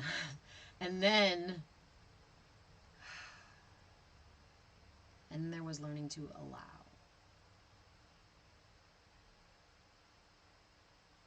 Darcy, hey friend, what was the name of the mudra you said was like a trap door for emotions? So, the Apana mudra, the downward flow of energy mudra, I believe is what we were talking about on Saturday. This is the Apana Mudra. This is the downward flow mudra. This is the mudra that will release all kinds of energy from the body. So be mindful before I show you this mudra. If you have just eaten, please don't use this mudra for very long. You can try it now, but do not hold it for the full 5 minutes, please. If you are with child, please be mindful about doing this mudra or don't do it at all. If you are menstruating, also same thing. If you already have energy that is either holding in the gut, needing to hold in the gut, still doing its thing, or is already releasing, this may be too intense. Please be mindful. I'm not in your body, right? Only you know what works and what doesn't. If it feels uncomfortable, stop. So this mudra, the Apana Mudra, the downward energy, is to bring the middle two fingers, the middle and the ring finger, fold them into the palm, making the little nice little I love you sign here, yes. And then you bring the pad of your thumb to create intentional pressure, not popping your knuckles. We're not creating tension, but we do put a little bit of pressure here. Other than it's not just an intentional, right? You're not barely touching the thumb to the pat to the nails. You're actually creating a little bit of downward pressure. Imagine like when you press that, you release a trap door. This is the Apana Mudra. And this one typically is laid in the lap. Yeah, you're very welcome, Darcy.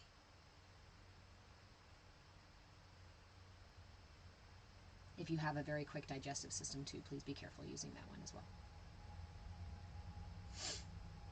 You are your own guru. You are the one that even when I share mudras, even when I share meditations, even when I'm guiding through a meditation, who has to be the one to cultivate their attention? When I say listen to the breath, who has to be the one who puts your attention on the breath? You. I have tools. I have information. I have some experience, right? Understanding, things like that. Hell, dare I even say wisdom. But only you are the one who can take the steps. Spirit wanders. You really appreciate you are your own guru. I always feel pressure to find one. I really believe that we won't be able to really find one unless we find the one within, or aligning the one within with the one we find outside of ourselves. If we force ourselves to go find a guru outside of ourselves before we've cultivated any kind of relationship with ourselves, the likelihood that we're going to pick a guru who's totally misaligned is higher. The less we know about ourselves, the less of a relationship we have with our own guru, with our own self. Well, shit! How am I supposed to find a guru who's supposed to give me the spiritual teachings if I, by cultivating a relationship with yourself. The relationship with yourself doesn't have to be spiritual. It doesn't have to be dogmatic. It doesn't have to look like anything anybody expects it to. In fact, you don't even have to tell anybody about it. It is your relationship with yourself. And yet it is the most important relationship that you have, despite the fact that we are taught to ignore that relationship.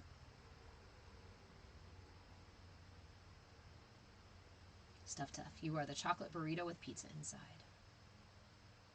D, I missed what you said. You missed what I said about digestion. If you have just eaten, I made the mistake of using this mudra after I had just eaten. And it moved my digestion way too quickly and caused all sorts of discomfort in my gut. So, this is the Apana Mudra. The Apana Mudra for downward flow. You drop your middle and your ring finger into the palm, making a nice little I love you, keeping your fingers extended, and then bring your thumb to create an intentional pressure, like you're pressing a button, on top of the two middle finger, the nails of these middle fingers. A little bit of pressure. And then that rests just in the lap. Please be mindful of your system. If you hold this mudra for 3 minutes and it starts to feel uncomfortable, release the mudra. If you hold it for 5 minutes and it starts to feel uncomfortable, release the mudra. If you hold it for 10 minutes and it feels amazing, go as long as you need to. Remember again, if you have just eaten, if you are with child, if you are menstruating, or if there is any other thing in your system happening downward already, then please be mindful. Or if you're trying to keep something in your system, then please be mindful of this. I feel like he's doing something he shouldn't be doing. My son just came out of the house again and like peeked over here, and he asked me how long it was going to be. He's doing something. He's doing something, isn't he? What a punk. I love him.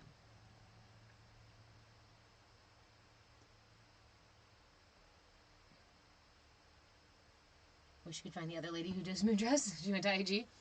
I've seen a couple recently, and I try to give them follows too, right? We're not competition. We are sharing in the collective enlightening, right? All of us learning these tools, all of us sharing these tools. I'm not going to go get him love, light, and peace. We have a thing about dishonesty, right? Where I'm like, the truth is that who you choose to be when nobody is looking, is more of your truth than anything else. And I said, the truth is that's for you.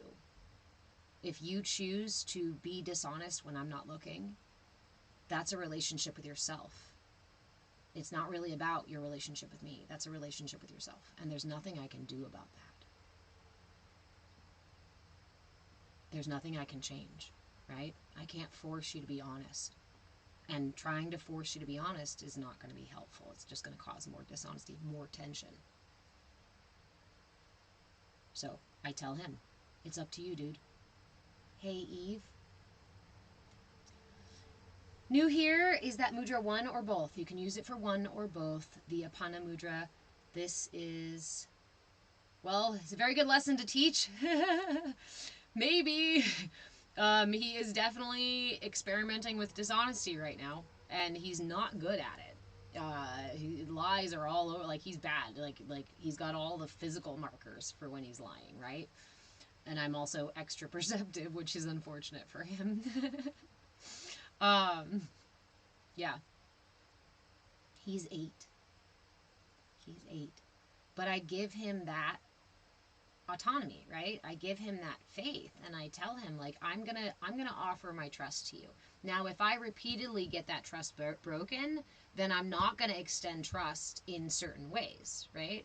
If I know that you're being dishonest, or you've been dishonest with me about things, especially when I'm not looking, then the chance of me letting you like go out and be with friends out somewhere where I have to trust that you'll communicate with me what happened, that is probably not very likely, right? I'm like, the degree of trust that we have in our relationship between him and I said, that's how you get the privileges where I can trust you to go out and do other things, or I can trust you to be on the screen for an extended period of time or whatnot without supervision. You get more privilege, right? But with more privilege comes more responsibility. And if you can't manage that responsibility well, then we have to take away some of the privileges. We have to reduce the privileges so that you have a safe container to grow within. Because I'm not going to give you full unfettered fucking access to the internet. Facebook, Minecraft, whatever, TikTok shit. No. Snapchat, hell no. You're 8. But you need to practice your autonomy.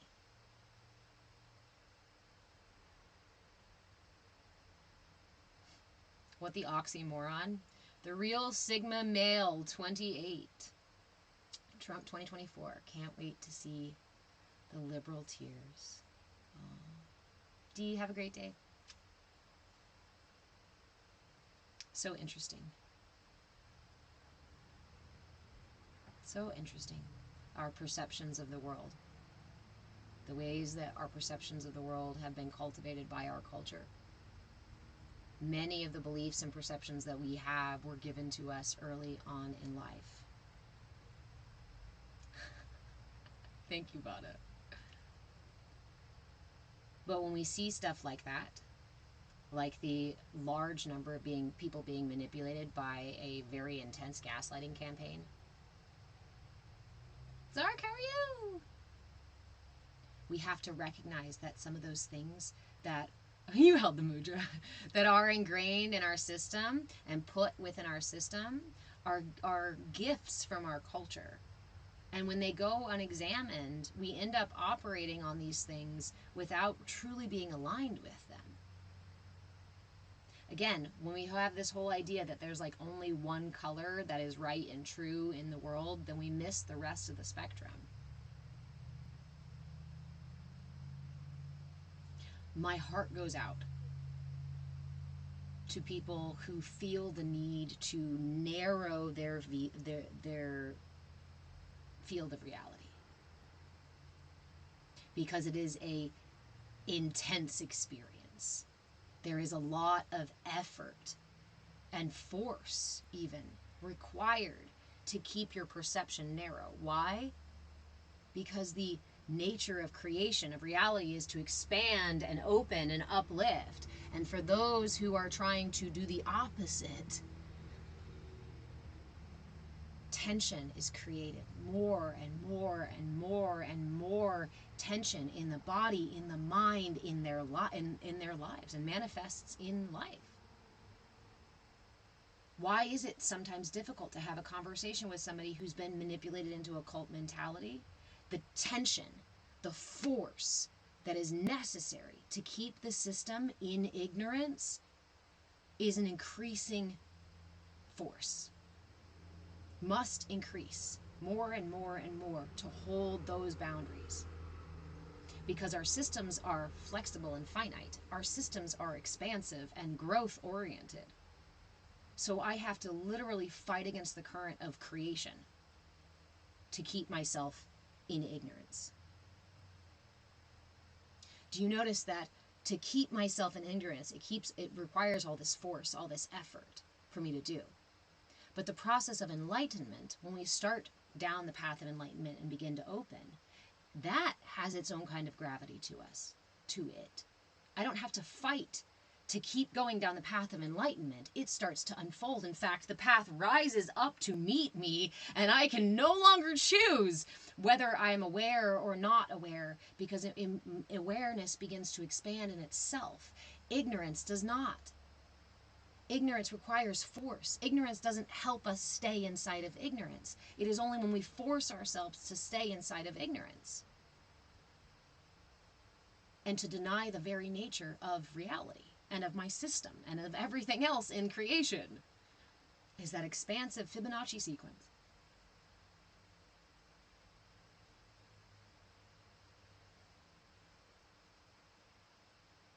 I know it hurts. Because I've been in ignorance too. And we have all been in ignorance. We have all come from ignorance. We can have compassion for people who are stuck in and holding on for dear life to their ignorance. Please. Please offer compassion. Because compassion is an open, expansive energy. When we offer judgment, we push them deeper into ignorance.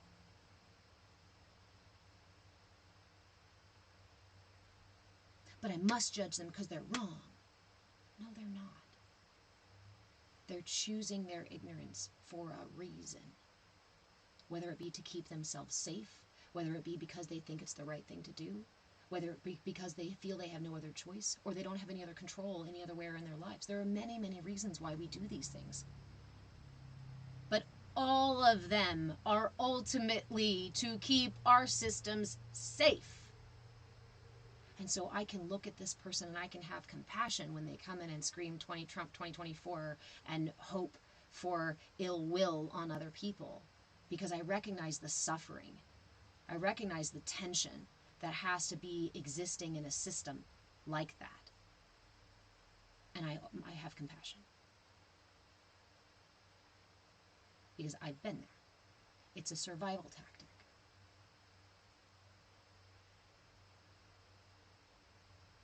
I encourage all of you to do your best to have compassion. And at the very least, if you can't have compassion, suspend judgment for the sake of curiosity. At the very least, be curious about why the people in your life, if you have them in your life, who are adhering to ignorance, who are fighting for their ignorance, at least be curious as to why.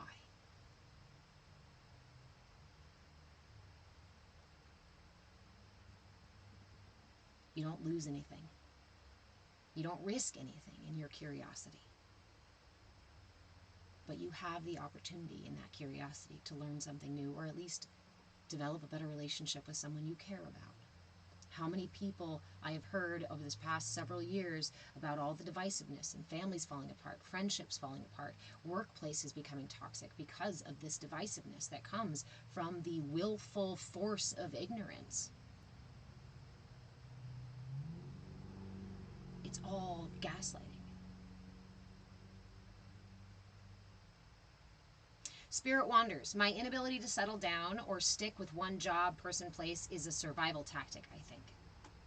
It can be. It can be a survival tactic. It can also be an expansion tactic, right? It can also be neurospiciness.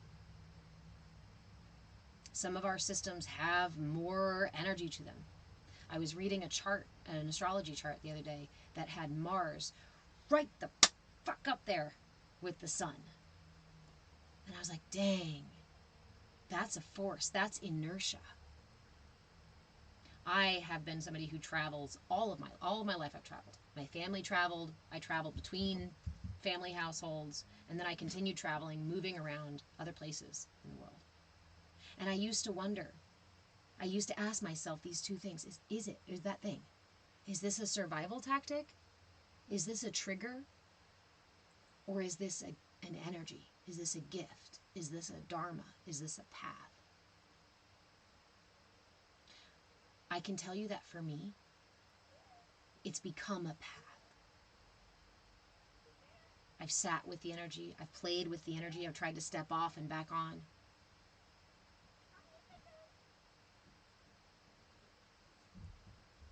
But I find my system most balanced when there is a steady rise and fall of different experiences.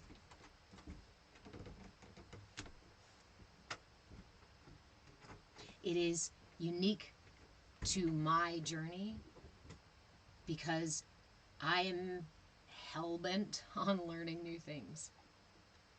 For me, the spice of life is experience. I no longer run rampant around the world trying to find the most extreme experiences.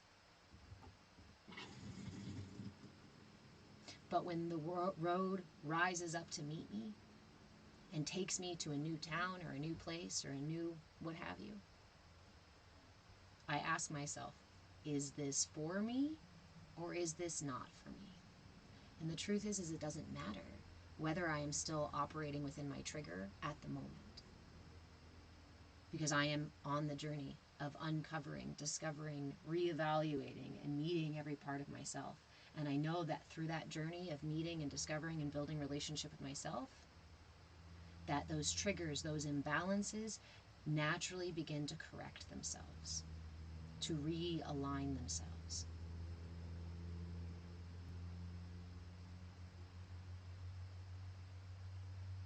Spirit Wanders, therapists make you think it's a problem with you. But you agree, it's not always that.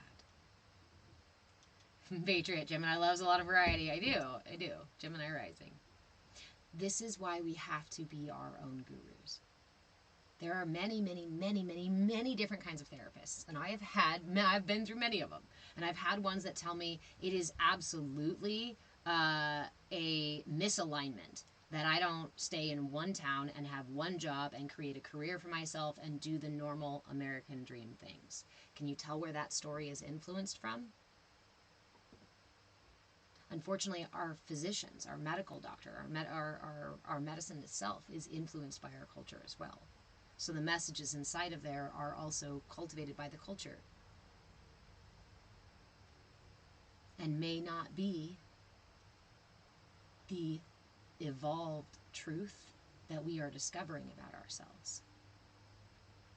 Because a system that needs you to stay in one place and to work the same job for most of your life and to do it at a 40-hour rate or more or whatnot, the system that benefits from you doing that is not entirely concerned with your self-actualization. It is concerned with your participation in the system. And so other aspects of the system will keep that container contained. Sounds a lot like brainwashing. What's good for one is not always good for another. But what is our school system? Our school system is influenced by the culture. Our psychology is influenced by the culture. Our culture is influenced by religion, by those that hold the information, by those that create the systems, by those that benefit from these systems. And now, I mean, social media, media, that's social. It is creating the culture. It is informing the culture. And it is used intentionally to cultivate the culture. The wants, the needs, the desires, the images of the culture. What's this year's hot color? My culture wants to know so that I can align with everyone else in my culture and I can fit in. Herd mentality, pack mentality. We are pack animals, and so we are naturally designed to say, ooh, what's the neighbor doing? That looks cool. I want to try it too. But when it's something to such a degree, when it's cultivated to such a degree, that we then deny our very truth, we deny our innate needs for what the culture says we should look like or want to be and all that stuff, now we're getting out of alignment. Stuff Tough, I'm so glad you mentioned Haktua because I just recently saw a fantastic, like right before I came on TikTok today, I saw a video of the gal who, I forget her name, and she makes awesome songs. That was like the one about Victoria's Secret, and I forget what her name is. Dang it, I love her. I love her stuff. She's funny, she's quirky. She did a song with the Haktua girl because she said she couldn't explain, she tried to explain to her grandma what Haktua meant. And it's very funny. So I will try to repost it. I'll try to find it and repost it because it was very hilarious. Jax, yes! Jax! She did a thing with her. Yes. So look it up. She just did one. It's just a short little blurb and it's really fucking hilarious. And she did a thing with the Haktua girl. It means hard work and tying your hair back.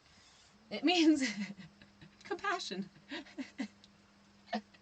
And taking care of those you care about. It also means we're in a fucking recession, Grandma. Stop asking so many questions. Sorry, I gave away the punchline. Oh, funny.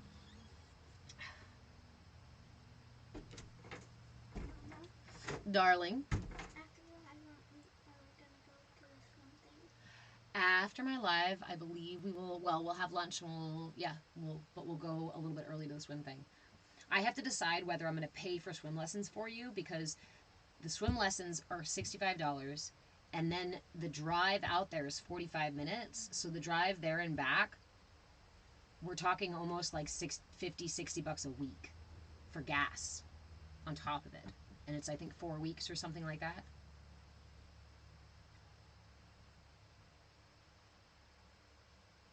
If you think my son should go have official swim lessons, go drop a tip in the tip jar. If you support taking him to, it is a lot, but we choose to live rurally, right? We choose to live rurally, and I was always a swimmer. I always grew up around water, and he has not grown up around as much water as me. So he is swimming later. He is swimming. He is learning, but I thought it would be a really good thing, right, for him to do. But again, cost-wise, I feel like we should just go back down to the river and jump in the deep end, right? We'll figure it out. But also, can I swim? Yeah. Stuff Tough, the other option, throw him in the lake and figure it out. Yeah. Yeah, Spirit Wanders. I think that's what we're doing. But I think what we're going to do today is we're still going to drive out there. The neighbor kiddo, I was talking to her about it and their friends, and she was like, I've never been to the Y. And we have a free membership through Oregon Health Plan or whatever. They have a free membership. So we might go down and just play in the pool, at least. We'll go check it out. They have some cool stuff there. Free classes and stuff for members. And since we get a free membership, that's rad. But again, I can't do any regular, like, couple times a week driving out. No. I live rurally for a reason. I like to hide in the woods. I like to run naked through the river. I can't do that at the Y. Can't do that in busy places. So, yeah, we've got a couple noodles, kickboard, bigger boogie board, all sorts of stuff. Yeah. I am building community out here, guys. So for those of you who feel like you have been stuck in the paradigm of this culture and have stepped on to that process of enlightening the self and realize that you can't go back anymore, if you are interested in building community, reach out to me. It is here in Oregon that I'm building community. We're building online community too, not just in-person community. But our online community is in our Discord space, is on Discord. Hi.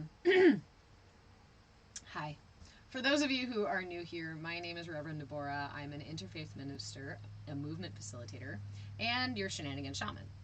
And in this space, I offer information for free.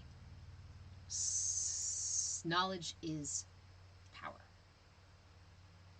And there's a lot of information out there, right? In this space, we practice cultivating the attention, the intention, the awareness to move through that information, to put it to practice, distill knowing into understanding,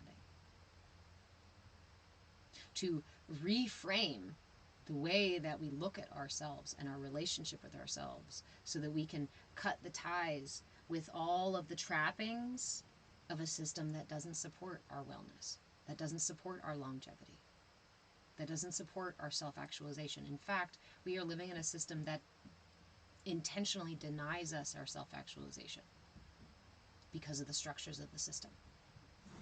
The system is designed to keep us ignorant. The system is designed to keep us within a box. And that enculturation process happens to every single one of us. Every single one of us adopts the values and beliefs of our culture unconsciously and consciously. But until we examine these things that were planted within our garden when we were unconscious, then we will still remain operating from that place of unconsciousness. And the truth is that we still live in a space-time continuum that looks like it's heading in a direction, right? So because of that, it doesn't go backwards. Each generation is influenced by the last, but is intended to go further. Do you remember the poem that I mention often? The poem by Khalil Gibran named On Children, where he talks about the fact that the parent is the bow and the child is the arrow, because it is the parent's responsibility to bend so as to propel their children forward. And because time moves in this particular direction, we should never hope for our children to be in our image. Instead, we should hope to be in theirs.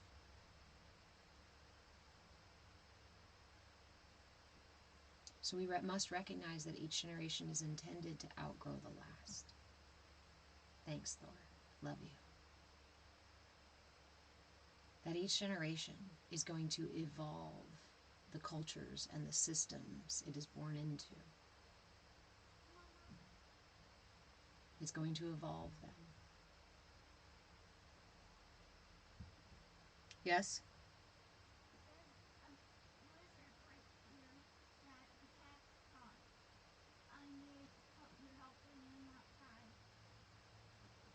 Is he dead? I don't think so. All the engine crisis is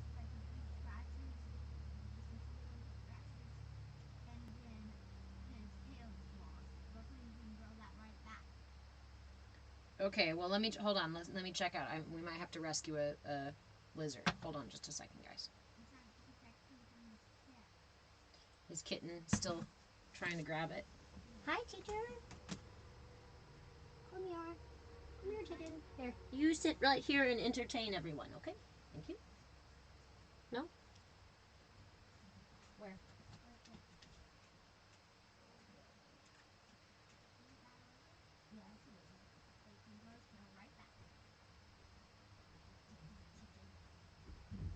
Can you give him a safe spot? There's not really a spot. He's safe. Then why don't you put him there, not going out there? Here. Baby kitten.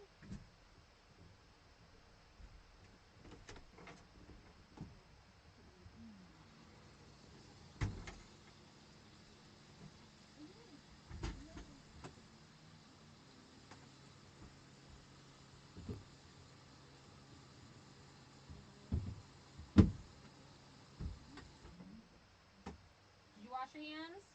Yes. Did you? Yes. Did you? Yes.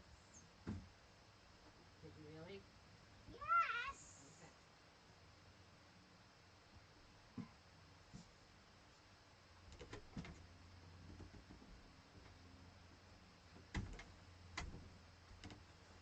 Okay. Okay. Rescued.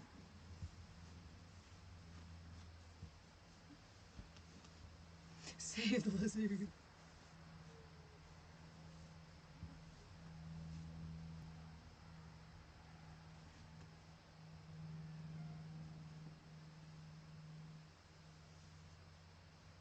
All about that maintenance, right? Mental, physical, spiritual health maintenance. How simple it can be. It actually can be really simple. Christina, have a good day. Gotta drive the school bus again. Whoop whoop. I've always wanted to do that, actually. Haven't done it. And also don't like waking up that early. So, fucking thank you so much.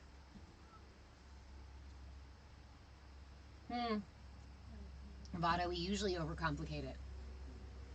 We usually complicate it.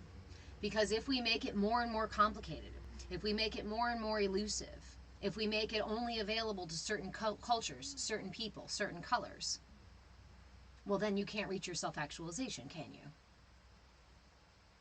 So let's divide the truth among many different colors. And then tell each person in each color that the other color is different and wrong and bad. Let's create divisiveness. Let's create confusion. Let's create a game of smoke and mirrors and gaslighting so that no one can figure out what their own truth is, much less any larger truths.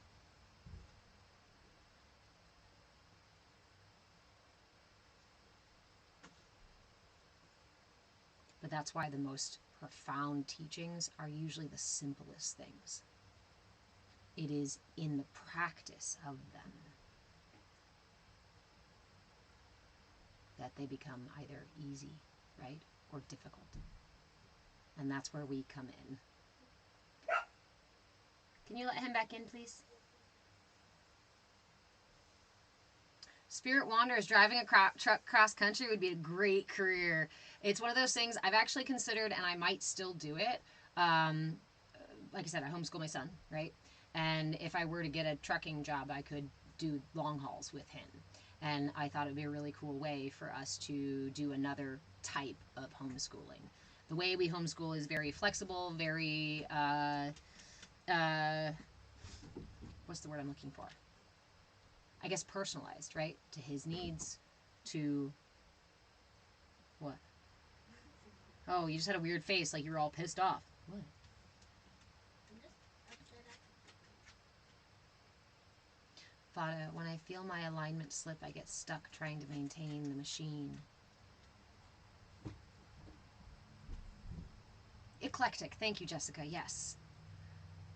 I actually, one of the first incarnations of business after I had my son was that a friend of mine and I were going to create what was it called? One road school or something like that. All roads lead back home, sort of thing. And we were going to travel around and homeschool the kids, and then create a library of homeschool material based on what we actually did. I have always felt like the education from the rote education from textbooks and other people's perspectives and things like that isn't the full picture, right? Yes, it's important to read the stories of what happened, but it's also important to go and talk to the people that experienced it, if we can, or the generations of people who got the family stories from it, and to go see the places where it happened. You know, being able to walk through the Louvre, or being able to see the, what's the bell tower? Notre Dame. Being able to walk through the halls of Notre Dame before that thing caught fire. Being able to see Cats on Broadway before it came off, before it was discontinued, whatever they call it. These are really cool things to have experienced firsthand. Travel has afforded me a great deal of insight in my lifetime. So it's something that I wanted to incorporate with him. And again, in that way, right? Spirit Wanders is like, so is my travel a negative thing? Is it a trigger response? Is it a survival technique? Or is it an explorative technique? That's what I started doing. I started asking myself, am I moving to run away from something? Or am I moving to go towards something? Am I moving because I don't like this place and I think the grass is greener somewhere else? Or am I moving because I'm ready for a different experience?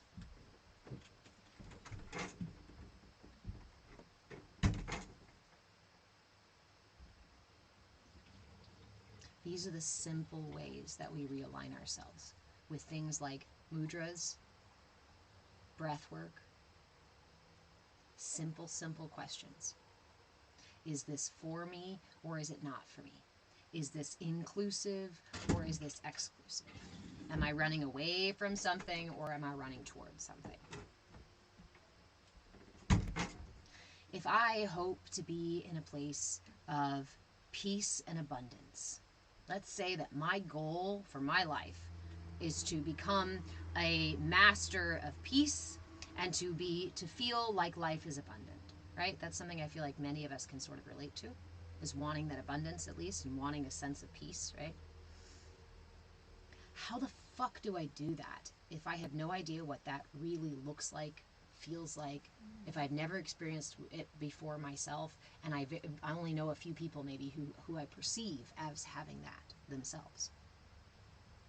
How the hell do I get somewhere when I don't know how to get there? How do I find something when I don't know what it looks like, smells like, tastes like, what shape it is, what size it is? By paying attention to each step along the path.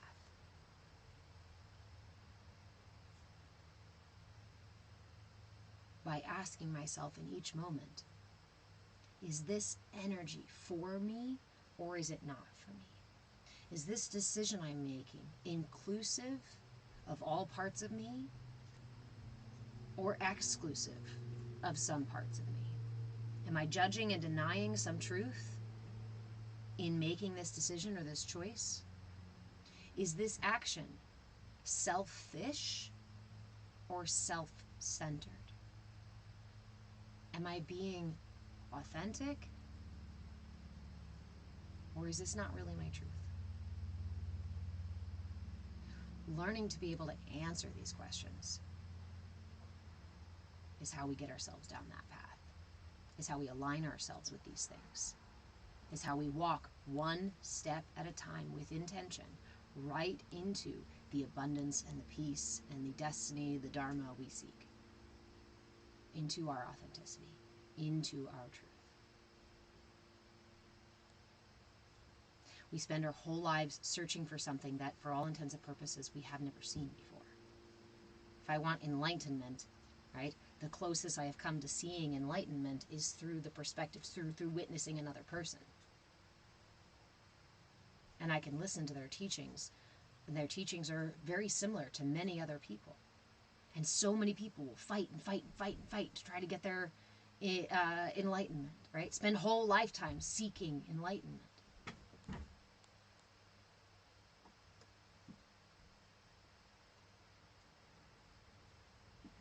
Do we only get there by becoming vegan? Do we only get there by sitting beneath the Bodhi tree and meditating for days, years? Do we get there by counting our rosary beads and reciting prayers?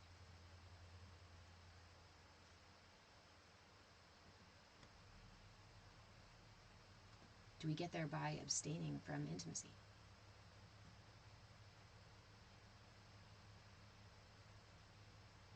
Do I get there only by saying Hare Krishnas every day? Or is there nowhere to get at all? And I just have to try to maintain my static state of being for the rest of my life.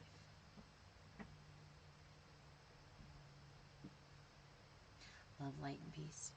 Well, the answers were within oneself all along. Everything outside of you is as a mirror for what is going on inside of you. Which means what is going on inside of you is mirrored back to you, reflected back to you by the outside world. That's what when we talk about manifestation, being a co-creator in your universe, that's what this means.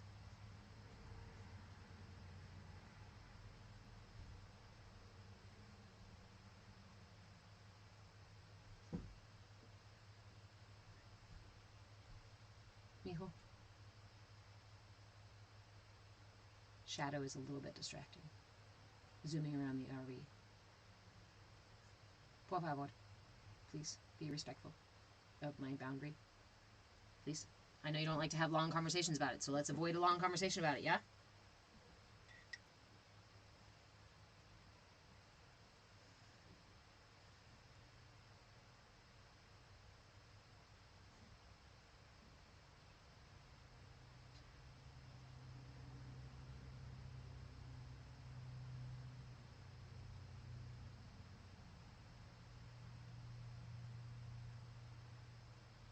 There are these paradoxes playing through my head right now, like, you don't know true love until you experience true love. So how am I going to find true love if I've never experienced it, if I don't know what it looks like or feels like, or, you know? Does it mean I can't find a thing? That I'll never find a thing if I don't know what it looks like? And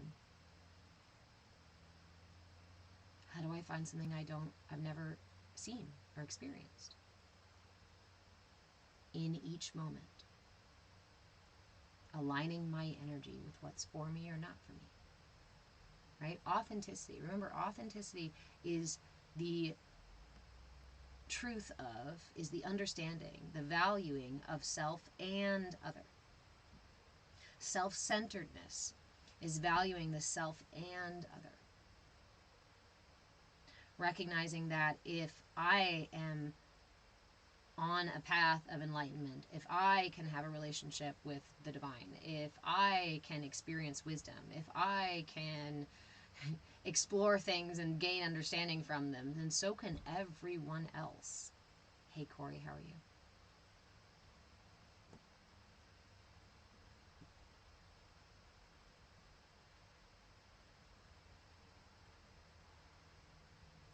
But we are still stuck in our paradox of subjectivity, in the illusion of subjectivity. I can perceive the rest of the world. I can interact with, through my perception, the rest of the world. And for all intents and purposes, I believe that I am part of and also separate from the rest of the world, right? In my limitation, in my ignorance of my perception.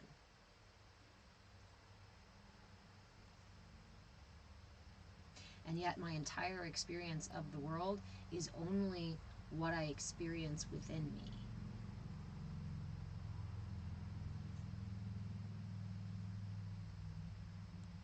Corey, if you and I are holding hands,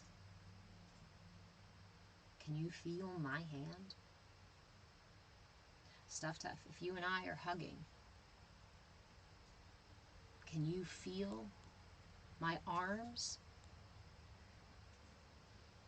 Or do you feel the pressure my arms create on your body as I squeeze you nice and tight? Or Corey, do you feel the firmness of my handshake, right? Or the sensation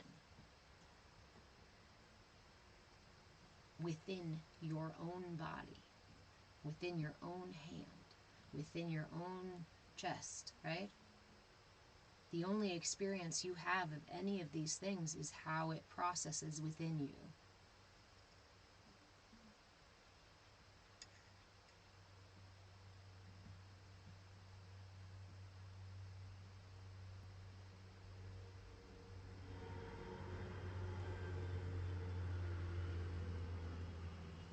It's not by accident. It's not by accident. And that's what makes the gaslighting so effective when our culture tells us to look outside of ourselves for our answers. It turns us directly away from where our truth lies.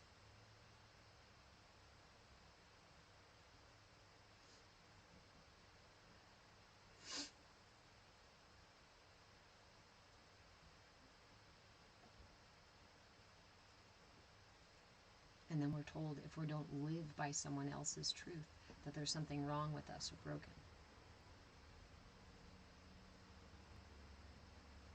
But the belief that there is only one truth for every single person is just ignorance. The forcing of that idea on others is arrogance, but we all come from ignorance. It's not a judgment, it's a process, it's a path, it's a journey.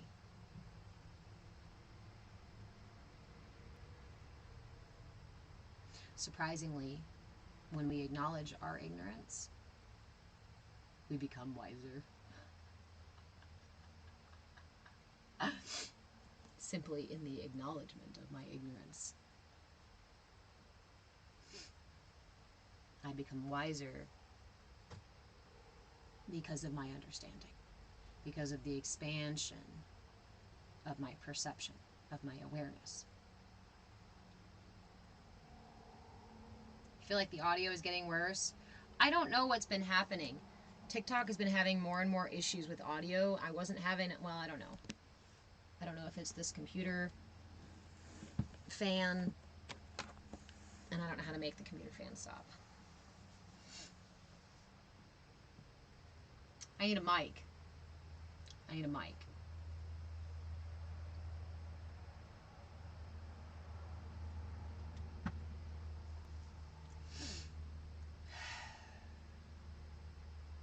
Okay. So, my friends, our mudra, it seems like it's happening more frequently. Yeah. It comes and goes. See, that's what I mean, is I don't know what else is going on. I don't have an AC on. The only other thing is that fan. And then there's sounds outside of the RV, right? Again, social media doesn't like free information sharing. Social media runs on radicalized stuff, runs on capitalistic sort of behaviors, runs on gotcha campaigns and shit like that, right? Runs on gaslighting, runs on mass manipulation.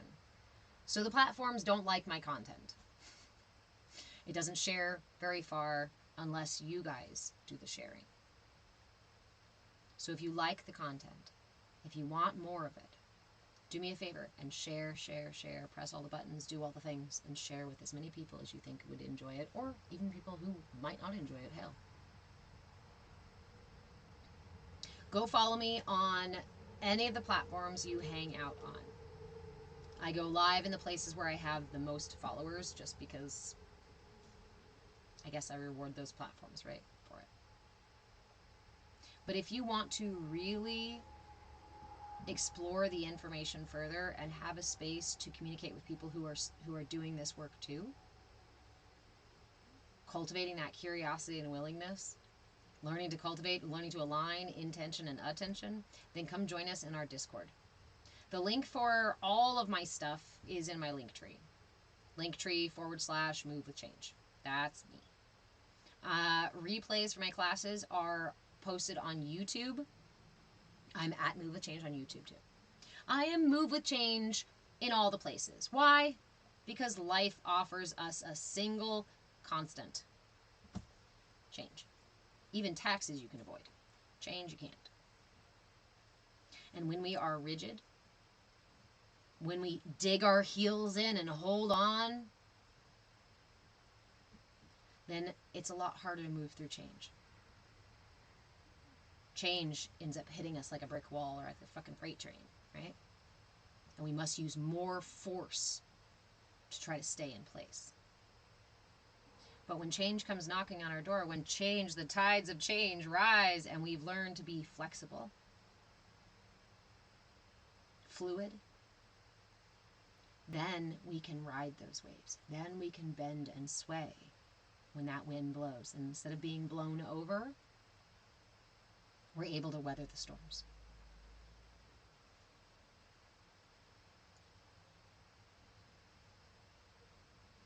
That's what we do in this space. That's why I'm a movement facilitator. Movement in breath, body, and being. It's that flexibility that affords us the opportunity to move ourselves from darkness to light. Ascend out of the cave. Float to the surface. Out of the mud and into the rain. Like the lotus. There is so much available to us when we allow the universe to flow through us. Instead of standing there and pretending like we're going to dam up the river of life and redirect it exactly how we little ignorant people want it to be. So, do yourself a favor. Start cultivating that relationship with yourself. Start building trust with yourself.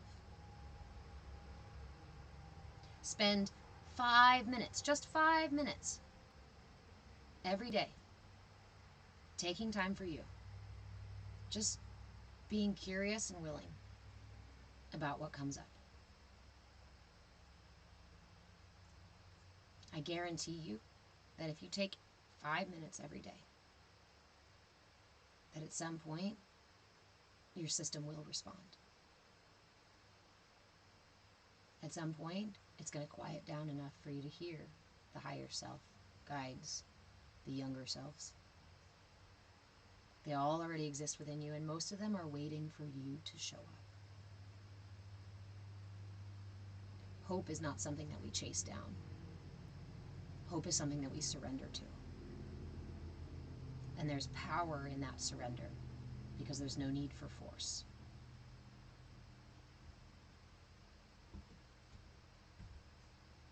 This is our mudra this week. All week long, we're going to be sitting with this mudra, the Shankhavarta Mudra. Sorry about my Sanskrit.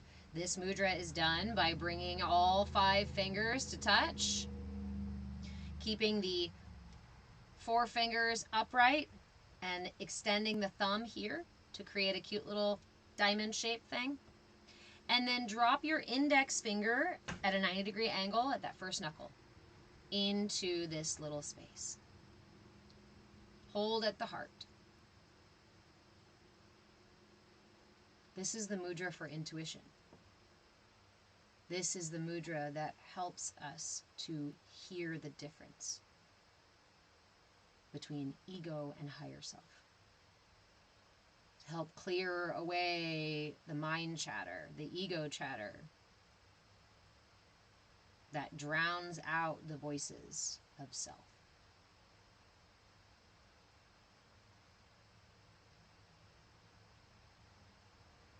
This is my right hand that I am tipping the index finger in. Thank you, Thor. It's the index of the right hand that gets tucked in. Now again, we like shenanigans in here. So if you feel inclined to try this with your left thumb, feel free. I have also seen this mudra done with both fingers down like this, but it goes by a different name. So, traditionally, 1, right finger down here. Hold at the heart.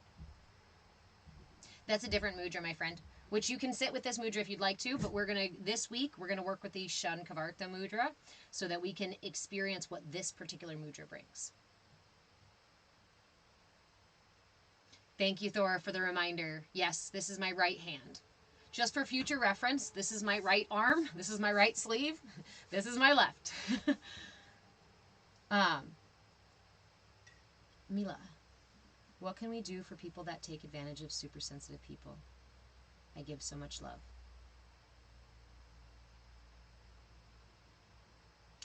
Let me respond to you here, Mila. Hold on. And Ave, you've never done this before. You tried and felt an intense surge of energy. Is it common? Yes. Many of us are becoming much more sensitive to energy, and mudras work by redirecting the energy channels in the body. They are very effective, which is why I also encourage you, please, please, please, to honor where you are. If you hold this mudra like this and it feels too intense, creates tension, if it creates tension in your system in a way that feels uncomfortable, whether it be fear, whether it be physical tension, whether you feel the energy moving too fast, whether it makes your brain kind of do funky things, if it creates tension that feels uncomfortable, put down the mudra. You can try again another time, you can try other mudras. But it is expected that things are going to move. The degree to which you experience that is going to be just about your system. So, it is common, yes, to feel it, but you are the one who has to be your guru and decide how long you want to hold it. I suggest that you hold your mudras for a minimum of 5 minutes because it takes about 5 minutes for that energy to circulate through the system. Love you, Gigi. I forget the name of the mudra right now. We just did it we Spirit Wanderers, we did it several weeks ago, and I'm forgetting the name. I'm blanking on the name right now.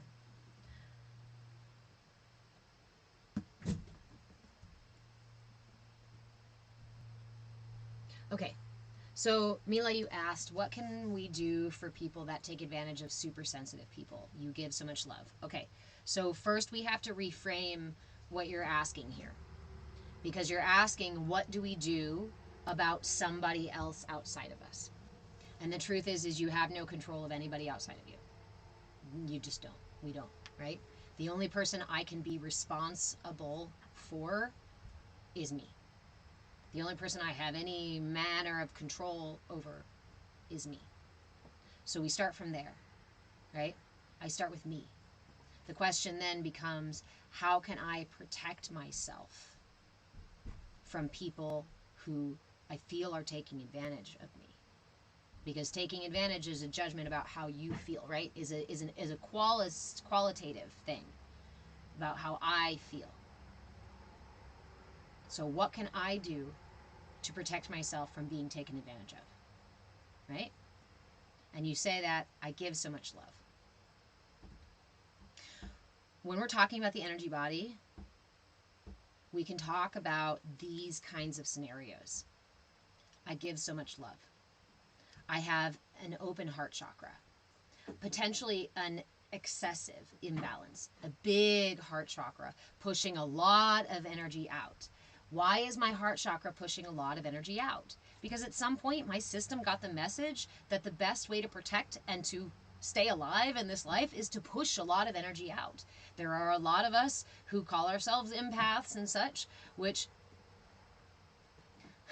who push a lot of that energy out, right? If we've chosen to fawn, fight, flight, or fawn, we do a lot of energy. If we've chosen, or we got the message that being caregivers was a really important thing, and that's how we got our sense of self or our sense of validation, is by taking care of others. So many of us end up in this place of I give and I give and I give and I give and I never get back. Everybody's taking advantage of me.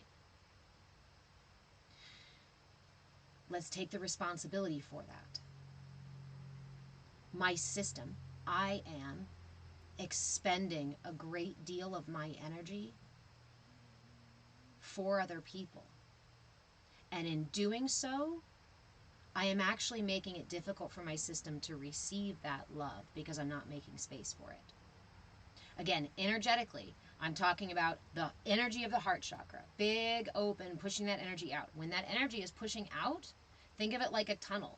When there's a force coming through there, there's not a lot of backflow. A balanced heart can both give and receive equally. So if we are in a state of feeling like we give and we give and we give and we don't get back, it is very, very likely that our energetic signature is this big, open energy that we're doing in for other people and taking care of other people, but we're not turning that energy back on ourselves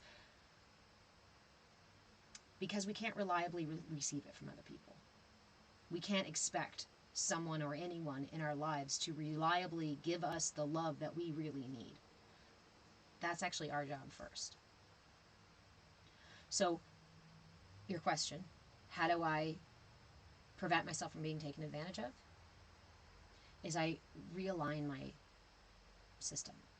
I build a relationship with myself based on trust and compassion. I learn to set boundaries so that I'm not giving away all of my energy, and I learn to fill my own cup so that I can't be left empty because someone else didn't show up for me. That I'm left empty because no one else showed up for me is the expectation that other people are going to satisfy my needs. But there is nothing permanent in this life for me except for me. That's the only permanent thing I have. Let me catch up on comments. User 3697, you immediately start yawning when you hold it. Remember, we were talking about how yawning is an energetic release of the system. That's a really good thing. That's your parasympathetic nervous system going, oh, that's good.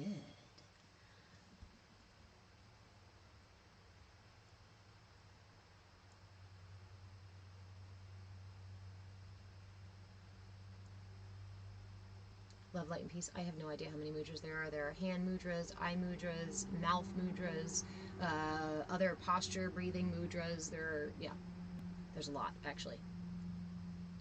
And there's a lot of variations of hand mudras, too.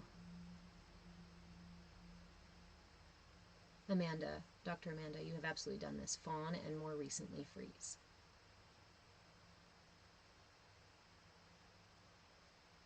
Skooma, sometimes you feel like you're a vampire to other people. It's not intentional, though. It's not intentional. It is intentional, but it's not intentional. I want to stop there and attach this comment. I keep having to stop so I can stay on track. So I apologize if I'm not answering every comment, but if I go scrolling and watch it go by, I'll lose my train of thought. Okay, Skooma. Sometimes I feel like I'm a vampire to other people. It's not intentional, though. Okay. So this is the same thing as we were just talking about. Big open heart chakra. I'm pushing all that energy out, right? Oftentimes, there's other parts of my system that was an excess. That was the excess here. Other parts of my system may have deficiencies. I have learned, for example, a lot of times boys in our Western culture are taught to shut down their emotions, to shut down empathy and compassion, to shut down the heart center. So now think about this dynamic. My system does not receive a lot of energy into the heart. This is not as balanced and active as my system is intended to be, and so it creates a need, right? My system feels like it's lacking in love and care and compassion. And that creates a pull. Those people with the big open heart chakras are going to look really juicy and attractive to me, energetically. Not so much what they look like here. I'm going to see it. I'm going to feel it. I'm going to smell it. And my body, my energy is going to go, ooh, gimme, gimme, gimme, gimme, gimme, gimme, gimme, gimme, gimme, gimme. Yeah, this feels so good. Thank you for taking care of me. Thank you for meeting all my needs. Oh my God, it feels so good. Problem with that is that their energy that you're taking is just as finite as yours. It comes from a finite system that's in this finite reality. It does not really satisfy the needs of your system. It's like having McDonald's, right, versus like a whole food meal. It feels like it does. It's in the moment it does. But it's not sustainable. It's not the fuel that sustains my system. And so we end up in these relationships, intimate relationships, work relationships, family relationships, all kinds of relationships with the planet itself. All of our relationships are influenced by that balance of give and receive of our systems. Talk about twin flames. Twin flames are two people who happen to puzzle just right together in their excess and deficiencies. So, for all intents and purposes, most of us are vamping each other. Most of us, in our ignorance, in our not knowing, are using finite push and pull of energies to feel like our needs are getting satisfied. And then the next day, having to clamor for more to feel like our needs are getting satisfied. So, skooma. It's not intentional, because we don't go out there thinking, I'm going to drain everybody else of their energy today. Ha! Because we are pretty much oftentimes unconscious of how that's going. But it is intentional, because our systems are going to keep repeating the same patterns of finding people with that energy and pulling it from them, because that's what it knows and that's what it's good at and that's the habit it makes. So then you end up in the same relationships or same job scenarios or same situations again and again and again and again that actually aren't really healthy for you, that actually aren't really satisfying your needs. And you're going to go, how the fuck did I get here again? Because my system still has a need that it's trying to satisfy. But I haven't been able to satisfy it from an infinite source, from the source it's meant to be operating on. Spirit Wanderers, enjoy the supermoon. Off to paddleboard. Ooh, nice. Beautiful, beautiful, beautiful moon. Today.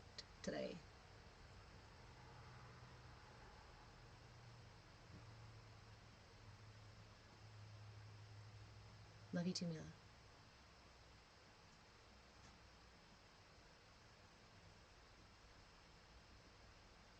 Mila, this full moon got me feeling like I cannot take this anymore. I have to love myself more. I hear so many people in this place.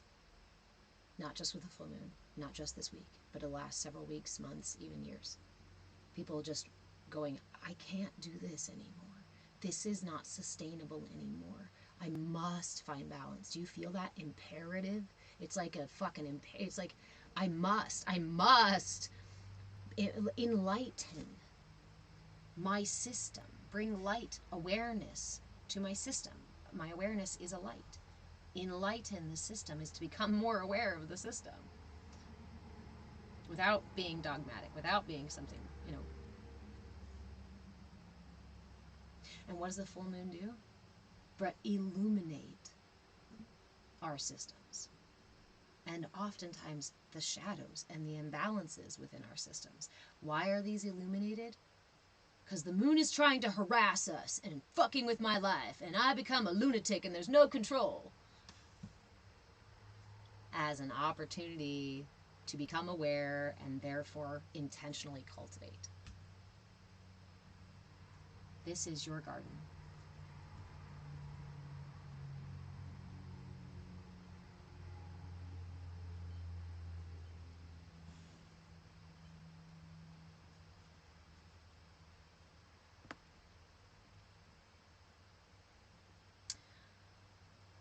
I do voices. Hey friend, please help with nicotine addiction. I'm struggling after 12 hours of no nicotine. First of all, congratulations. 12 hours without nicotine.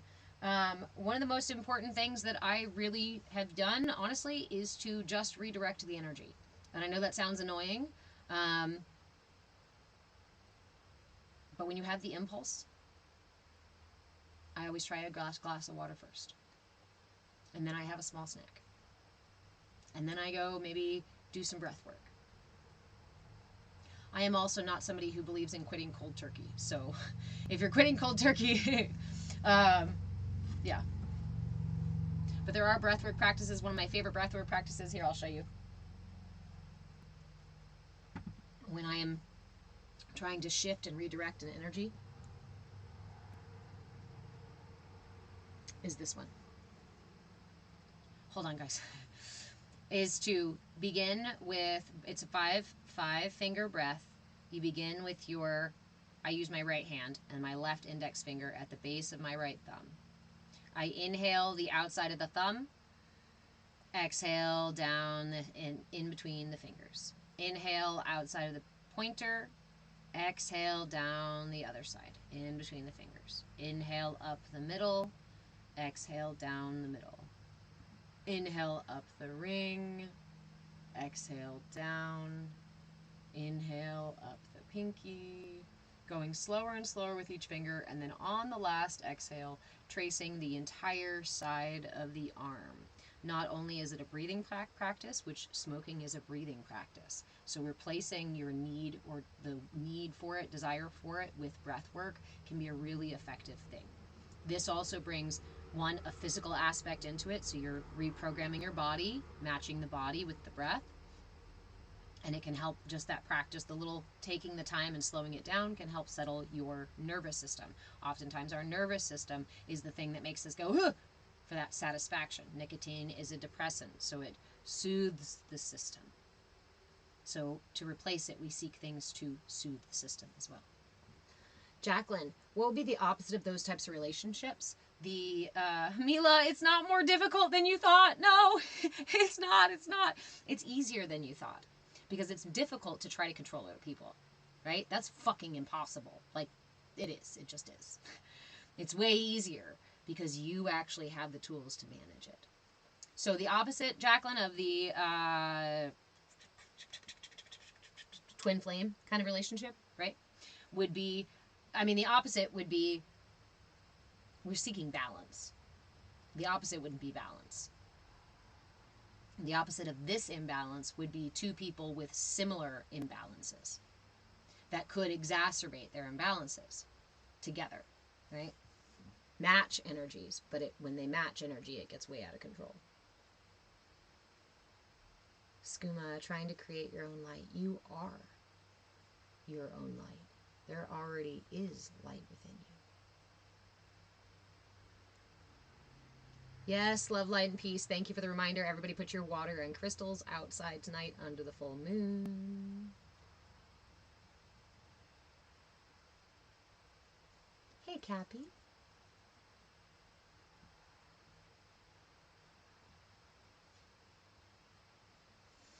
Michelle, would that work for food? Okay, so it is similar to sa, ta, na, ma. There's actually another practice where I actually use the sa, ta, na, ma, and tap the thumb to each finger. Sa, ta, na, ma.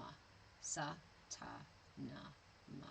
Sa, ta, na, ma.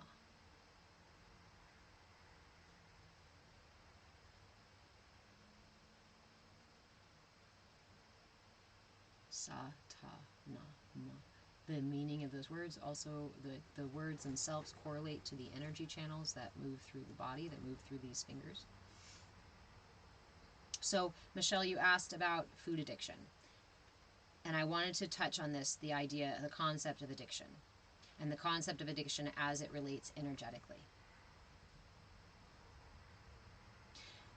Addiction is the system's attempts to satisfy a need, right? Whether that need be shutting down a part of the system, avoidance, right? Maybe the need is to avoid or to dissociate. The need could also be to regulate the breath, like in smoking. The need could be to satisfy a need for nourishment, right?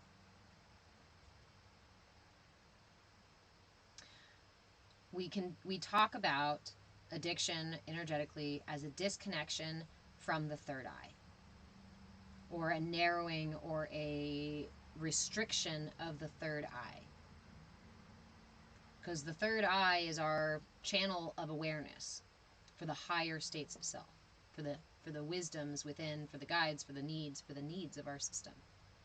If I am connected to my third eye, I am much more able to communicate with these different aspects of self, listen to my guides, figure out what my system needs, right? From a higher place not from the impulsive place.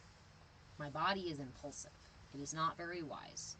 It does what it needs, and it does it without thinking about it. That's what the system does to make things easier for us.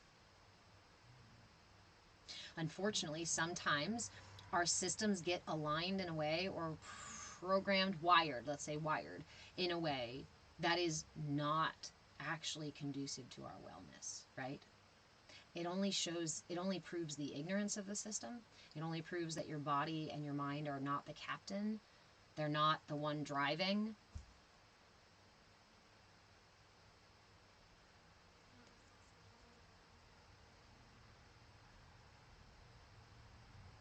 But the captain is always available to you. Everyone has that captain within. We fall into, we surrender to, we get stuck in addiction when we are out of balance.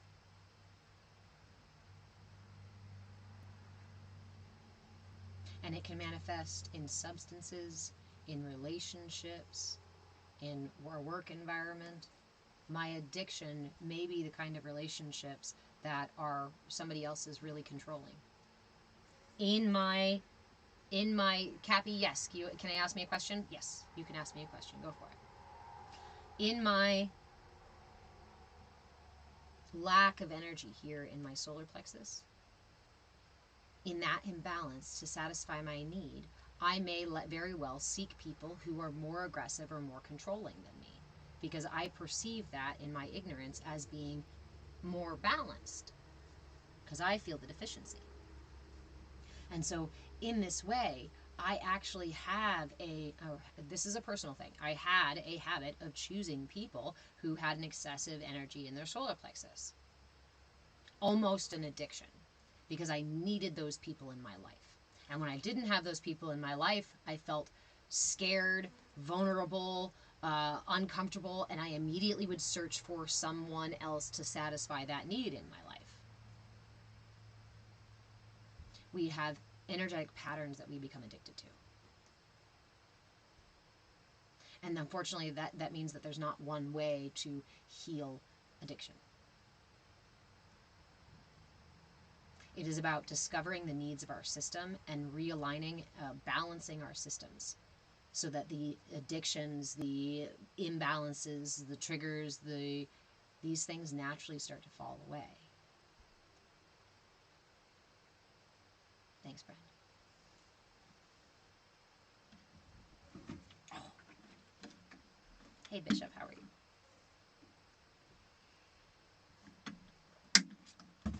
In talking about manifestation and talking about a manifesting abundance, right?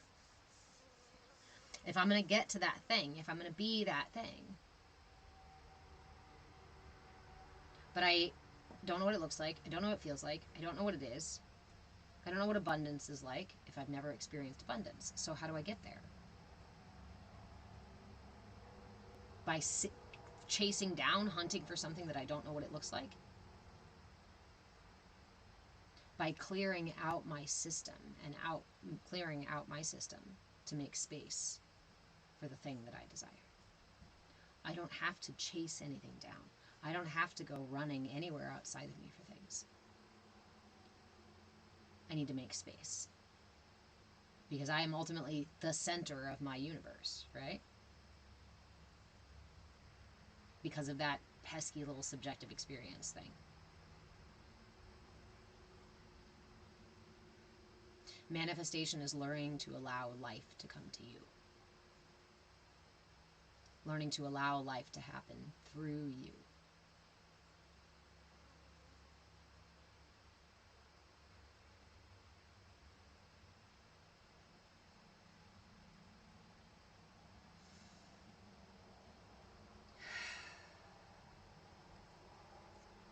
All right, friends, it is after 1 o'clock. Our mudra for this week, to help to cultivate the relationship with those higher wisdoms, I saw you said food and I read food. Higher wisdoms, higher foods within the self. This is the mudra for intuition. Again, bring all of your fingertips together. and to fold the index finger on your right hand at a 90-degree angle at that first knuckle. Hold this mudra at your heart.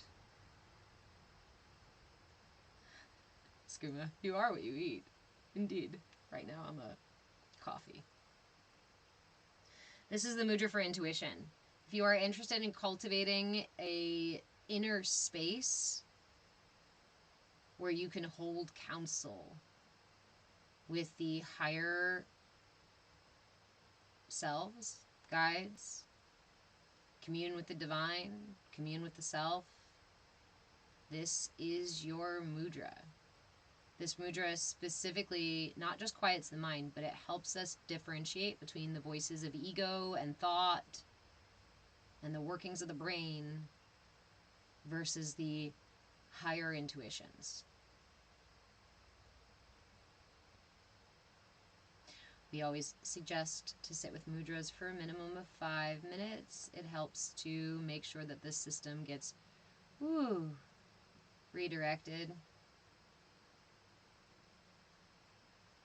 It is totally normal to feel all manner of things as you sit with mudras, especially if you're going to sit for that minimum 5 minutes. You're probably going to feel something. It's okay if you don't. It's okay if you do. The only time you stop is if it's something that feels genuinely uncomfortable. And if you're like, I don't know if that's uncomfortable or not, then I encourage you to actually pause and ask your system, can I continue or no? Let your system guide you. Exploring the inner layers of self is a delicate, vulnerable process.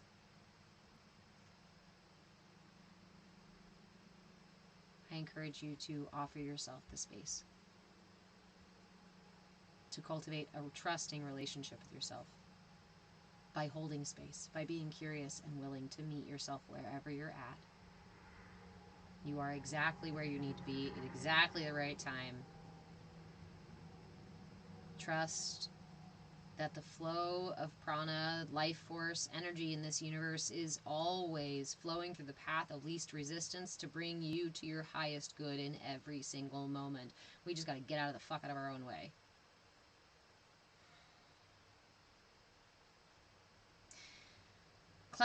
Next class is Wednesday morning at 10 a.m. I am live Monday, Wednesday, Friday, and Saturday at 10 a.m. Pacific time.